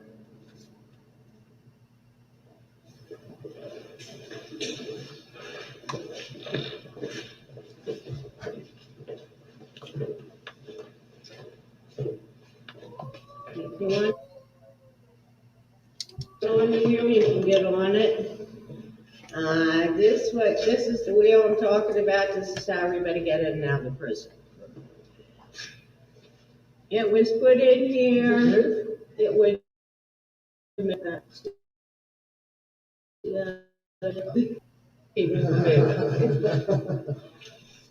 Okay. It was put in here 1892. It was the only other one in what was the name? 3-car motor under here. Come on in, you can see that up in here. The guy operating the wheel is in the cage over here. That rubber's what makes it move. So it did not matter if you're coming in here to work here, if you're coming in here to live here, or you're just coming in to visit. Everybody coming through that front door is processed in this office. Right. And once processing's done, he's gonna move the lever until the opening lines up to the office door and take it back to prison. When inmates had visitors, they got on the wheel from this side. In that direction would take them into their old non-contact visitation. Okay, guys, good. Now, wheel is the most important thing on this wheel. Now, this is going to start taking us into the old side of the prison where it's definitely Nobody ever got through here and attacked the warden's family. That's because it's impossible to open it this summer. Yeah, it seems to me like they knew better how to handle security back here in the 1800s than they did in later years. Yeah, this side of the prison is a lot worse Oh, shape, I'm gonna get crazy again if I let the door open. darker, and there's a lot of stuff that went on this side as far as our investigations and stuff like that. Gates are, and when they still had the death penalty here, there were 4 cells back this way on the second level that were death row cells. The edge of South Hall was removed. This was part of the old kitchen. This area here had refrigerators and freezers, and this is where all the food was stored. Y'all get Netflix? Yes, no? Welcome, Pitbull. Good to have you here. Good to see you. Like I said today, I don't know if you've been here before, but we're just doing something different.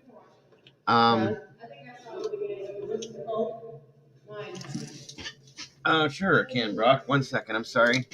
We're just doing something different than what we normally do today to kind of get away from some of the sadness and take a little break from all of it. Yeah, 1 second, Brock. I'm sorry, hon.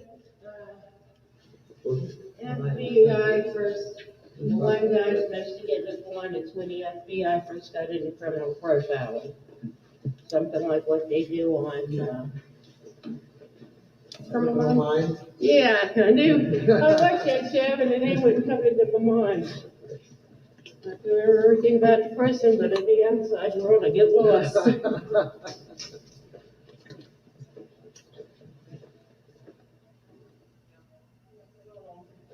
And this right here is called the hot spot because if you were coming down that hall and I went to get you, I could be waiting here. If you go around this corner and I went to hurt you, I could be waiting here. So, just gun ports on this end of the prison just don't seem to work.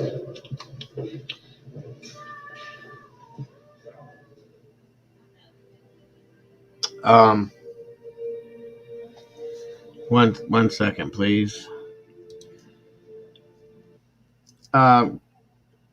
Okay.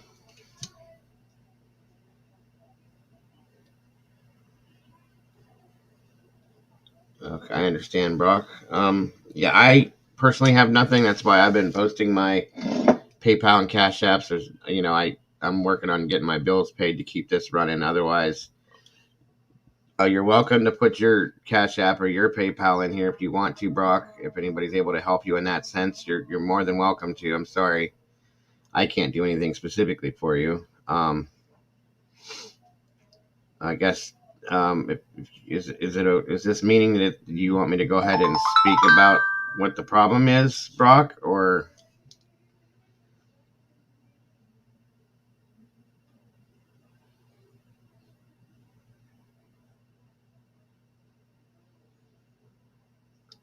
Please share this if it.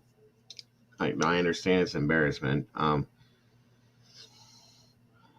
That's all I could do from here, Brock. I'm sorry, hon. I wish I could do more. No, it's okay. No need to apologize. We all have problems at times. That's about all I could do, though. Like I said, it's up to you what you want, hon. If you want or need to post your Cash App or your PayPal, please go for it. It's okay. I guess Brock ran into a bit of a problem, guys, and is looking for a little help if possible. If you can. Like I said, I would personally, but I'm, posting my Cash App and PayPal so that I can cover my StreamYard bill and my internet. So, but you're more than welcome to put that in there if you'd like to, Brock. And this is almost done here, guys. So I'm sorry that you're going through that, hon. I understand completely.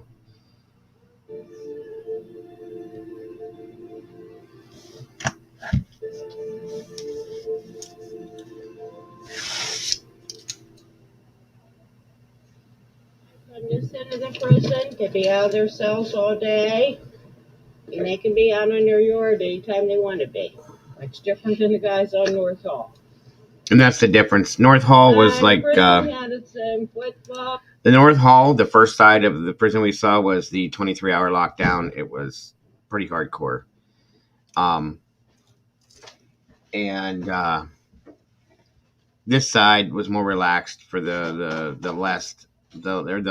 less serious offenders, so on and so forth. And they were allowed to be out in the rec yard here. There's a lot of buildings that used to be out here that have been torn down. Now they had a church and everything out here. The death house was out here and so on and so forth. But this was the yard basically, and they could go out here, exercise, do what they had to do, so on and so forth. So. Softball, baseball, basketball, and boxing teams.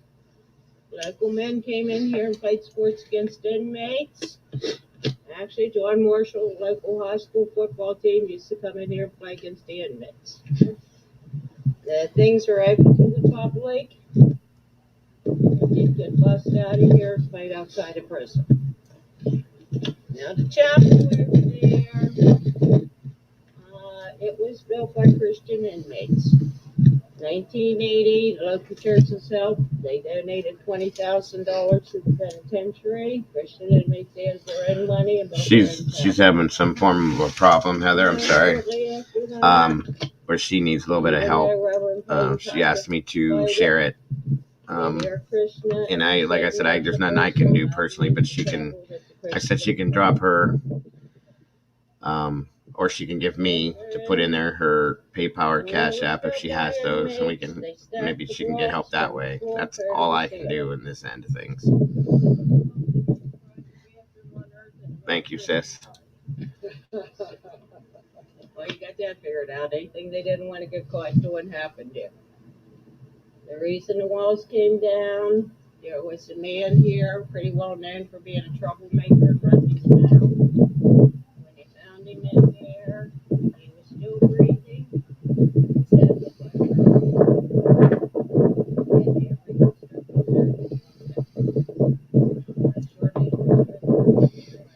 They're going to show the one spot here soon. I'm going to show you that we had a pretty serious experience, if we can get to it, because that wind is not helping.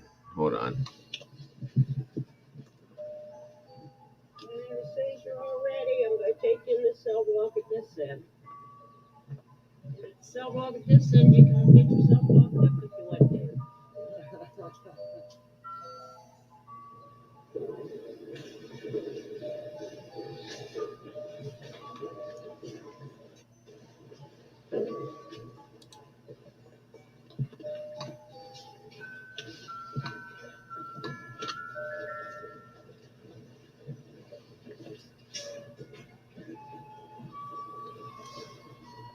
There was a cell in here that actually had, the wall was all painted in the cell, and there was a glory hole cut in the wall. Yeah, when they changed the law that they couldn't force two guys to share. And it was pretty disturbing. Still had two bumps in them, because they were the ones that were willing to volunteer to share a cell.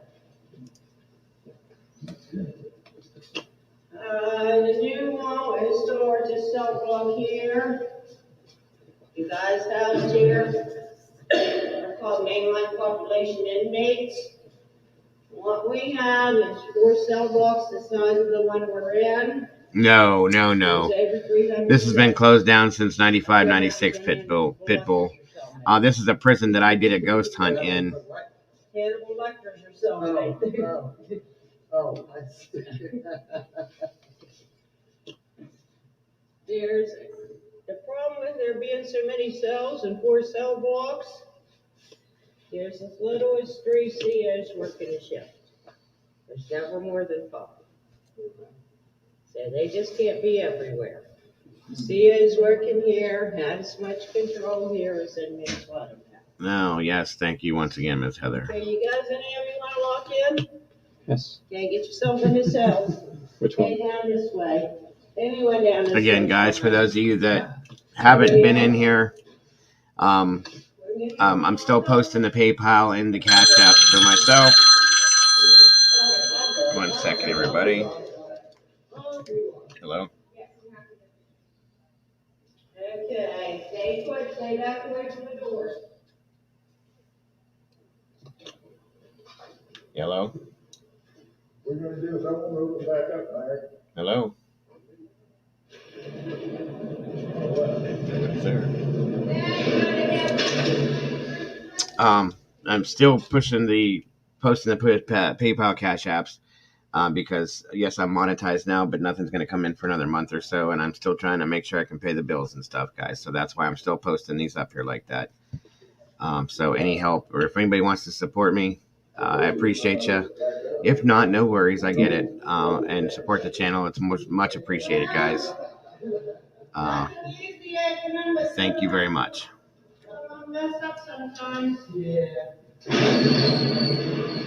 No worries, Miss Heather. Thanks so much, hon, for being here. I appreciate you. When you have a mess up, don't worry, you'll be out a couple hours.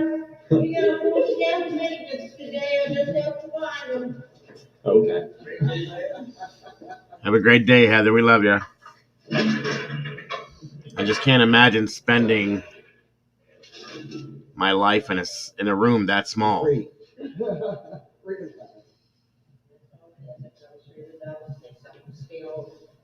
sucks the stale air out of the cells and brings the fresh air, and that's as much air as you get.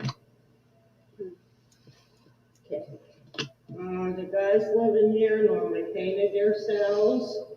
They would decorate them, try to make them as homey as possible, and they let their own personal items to use in the cells. Because it got so hot in the summer, most of them had a small fan with plastic blades. West Virginia They had Pitbull. televisions and radios. This is the West Virginia State Penitentiary and/or / Moundsville State Prison. I've been told that by two different COs. They couldn't answer anything on unless they were using headsets. And I'm showing today, Jen. Welcome, Jen. Today, I'm showing you guys the daytime version of this, the walkthrough and all that. And I was thinking about maybe tomorrow doing a quick, or later tonight, maybe doing and showing an actual nighttime investigation and experiences through it. That way you guys get a handle on both sides of it. Circuit Court Judge Arthur Recca Wheeling was rolling on the lawsuit, but he had never been inside the prison. They got his attention one day and got him to come here. Now they did that, they all wrote their letters on the same day. Every letter he opened that day contained a Saran wrap. And like I said, normally we don't do this stuff, but we're just taking a little bit of break from the crime for today. Almost anywhere here, there were live wires hanging, pretty dangerous. The roaches, they're about that big. One COs here said you put saddles on them. The rats, got the size of cats or small dogs. Lots of rats. Our tourists pretty often. The plumbing was a mess. The toilets and sinks went in the 50s. They took a lot of abuse over the years. Sometimes what was in your toilet would end up in your sink. Bigger problem than that. Most of the time, you got the guy's raw storage. The guy left us above you, his raw storage is stripping through your ceiling. Anyhow, the other thing was the cell size was really illegal. After Judge Rex saw all this, he took the lawsuit to the state Supreme Court. In 1886, the Supreme Court deemed the penitentiary cruel and unusual punishment. They wanted everybody out of here by June of 92. Was they going to take these guys in 92? Did he? All right. We're up to date to the end of I thought that was coming, Pitbull. I really did. Got them out of here in March of 95. So that's all I got for you, folks. You've been a great group. Paid good attention. Asked a lot of good questions. And I enjoyed my tour with you. Thank you. Yep, thanks. And what'd you think of your tour with me? Yeah, pretty good. Thank you. Now, thanks so much. There's some websites we use, and we would like your opinion of your tour. We got our own website with our own Facebook page, and we use TripAdvisor. That gives us a lot of good advertising. If you go on any of them websites and say what you just told me, that you had a great tour, if you say Donnie was your tour guide, if you complain about anything, George did your tour. Did you just do one tour day? No, I did three. Yeah, I did walk around the prison all day long. Yeah.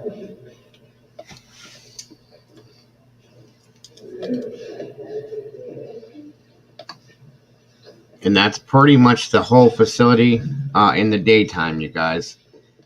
Just so you know, like I said, I wanted to see about doing either tonight or tomorrow. I'd rather do it at night because I think it's more effective, and show you guys what a nighttime investigation is like here. Yes, Brock, I'm looking, trying to follow it. When the guys got murdered during the riot, they hung him from one of the upper tiers. They tied TV cable around his neck. And of course, Stevie Pay was not dead strong, so I'm getting messages all over the place. Down here. He wasn't dead. They tortured him for a couple hours before he actually died. Oh, that was during the riot. Yeah. Yeah. 1 That's second. two incidents I know of. I've been working to throw it off, but that's the ones I know about.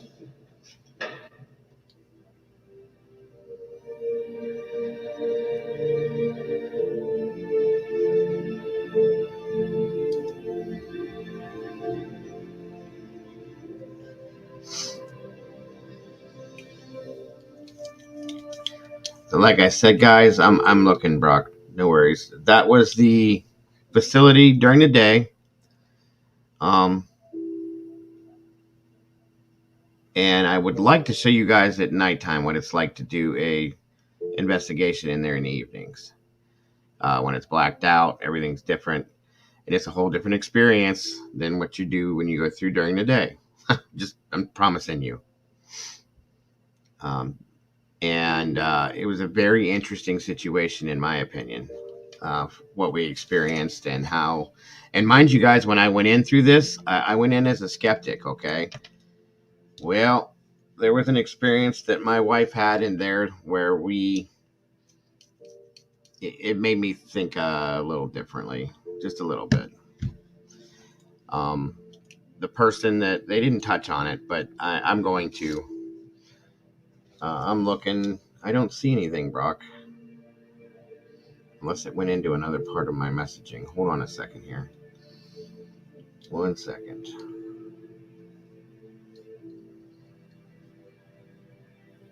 Let me try this way.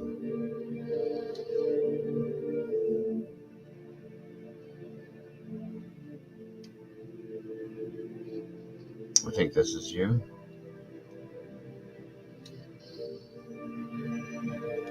And I also put it out there, Brock.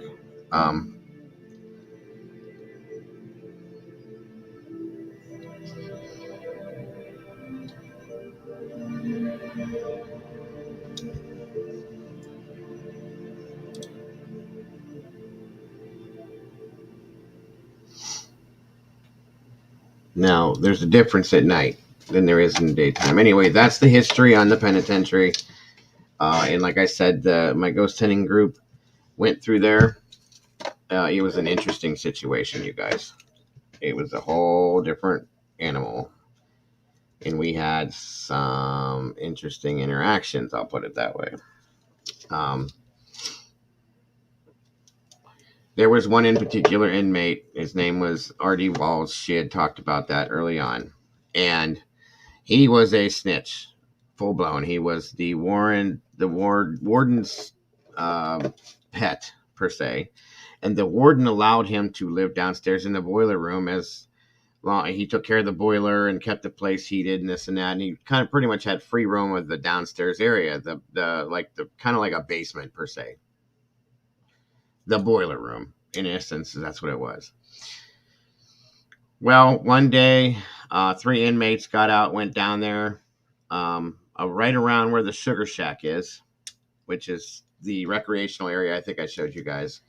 They got out, they went down, and they found him on the toilet, and they completely and just destroyed him. They murdered him, and they cut him into pieces, so on and so forth, and they didn't find him for a couple days. and they're saying that his spirit haunts that lower area. So when we did our tour, you guys, we were in that area. We were actually standing in the room where he supposedly had his bunk and so on and so forth, right? And so one of the guys that was with us, we were doing an EVP session. And he said, he probably shouldn't have. You're not supposed to be confrontational when you do a ghost hunt, when you're trying to talk to somebody. But he was trying to provoke the spirit to come forward or whatever he was trying to do. And he made a comment during the EVP session. He said, I heard you went out like a bitch on the toilet and this and that kind of stuff. And we were like, what are you doing? So anyway, he did it. And Christine is not here as of right now. I don't think. I don't see her, at least. Did she come back in? Anyway, so in that sense, we were doing a recording right there at that point in time, and my wife, I was by the door. My wife had walked back into the corner of the room, which was probably a good 60 feet from where I was standing. It's very scary, right, Nona? In a lot of senses, it was a lot different. So, my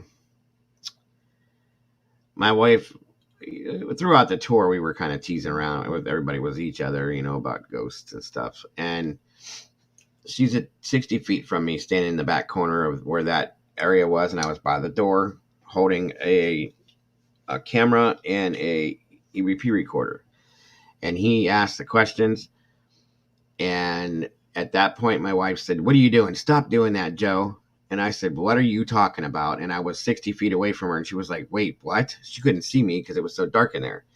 She said she felt something grab the back of her neck, almost like she thought I did it, and it wasn't me. And after that, we walked out of that room. And then we went home, and we went over all of our footage that we had, played back, and there were some EVP recordings out of that room that said, after he said what he said, what we heard said, I'll get your ass. You're going to die. Get out. Clearly. I mean, it was clear as you could imagine for that kind of scenario. There was white noise behind it, but it was pretty clear. And I about shit myself. I'll just put it that way. And the fact that she was touched, she felt that on the back of her neck, kind of freaked us out too. I'll be honest with you guys. I had never believed in stuff like that until that happened. Yeah, we just had flashlights and walked through the whole thing and sat down in different cells and had different recording sessions and did this and did that. And like I said, I was thinking about tonight going live and showing you guys what a nighttime investigation is like there. And we did the same things in both prisons that we did. Thanks for being here, Holly. Talk to you soon, hon. Yeah, I'm about to bring it down anyway, guys, because I've been going about 3.5 hours. I'm sorry that took so long. It shouldn't have. That's my apologies and my fault. I hope you guys did enjoy what we did have of it. Again, I'm going to try to do somewhere in tonight, around other streams and stuff going on. I'm going to try to show you guys what a nighttime investigation is like inside that prison. And that's a little bit more where the ghosting thing comes out. But now you guys have seen the whole scenario. For those of you that are interested, come on back tonight if I do it. And we'll talk about it. And I'll show you where that happened with me and my wife and the different cells and stuff like that. So, interesting. It was very interesting, guys, just to be honest. And then tomorrow, I believe we'll be back into what we normally do. And some other stuff I'm going to be doing too. Throwing it. And then, like I said, this normally shouldn't have taken this long. That was not how that was supposed to go. So my apologies on that. And I was waiting this morning when I first went live, hoping that more people would come in, and they didn't. So that's what took so long with that too. So my apologies for that. Holly, you have a great day. Thanks for being here, hon. Besides that, guys, I think I'm going to bring it down for today, this morning at least, this afternoon. Again, if anybody didn't enjoy it, my apologies. I promise you guys it gets better. But besides that, guys, thank you once again for being here, for supporting me. and hanging out with me. I appreciate it. All of you guys, even the people that have had to leave. I appreciate you guys so much. And I hope you guys have a great rest of your day. I love you guys to death, and I will more than likely see you either, if it's not my stream, I'll see you in one of the other ones, but I will see you guys soon. Enjoy your day. I love you guys, and I'll see you soon. And don't forget, guys, to love yourselves and love each other, because that's all we got. Talk to you guys soon. Bye-bye.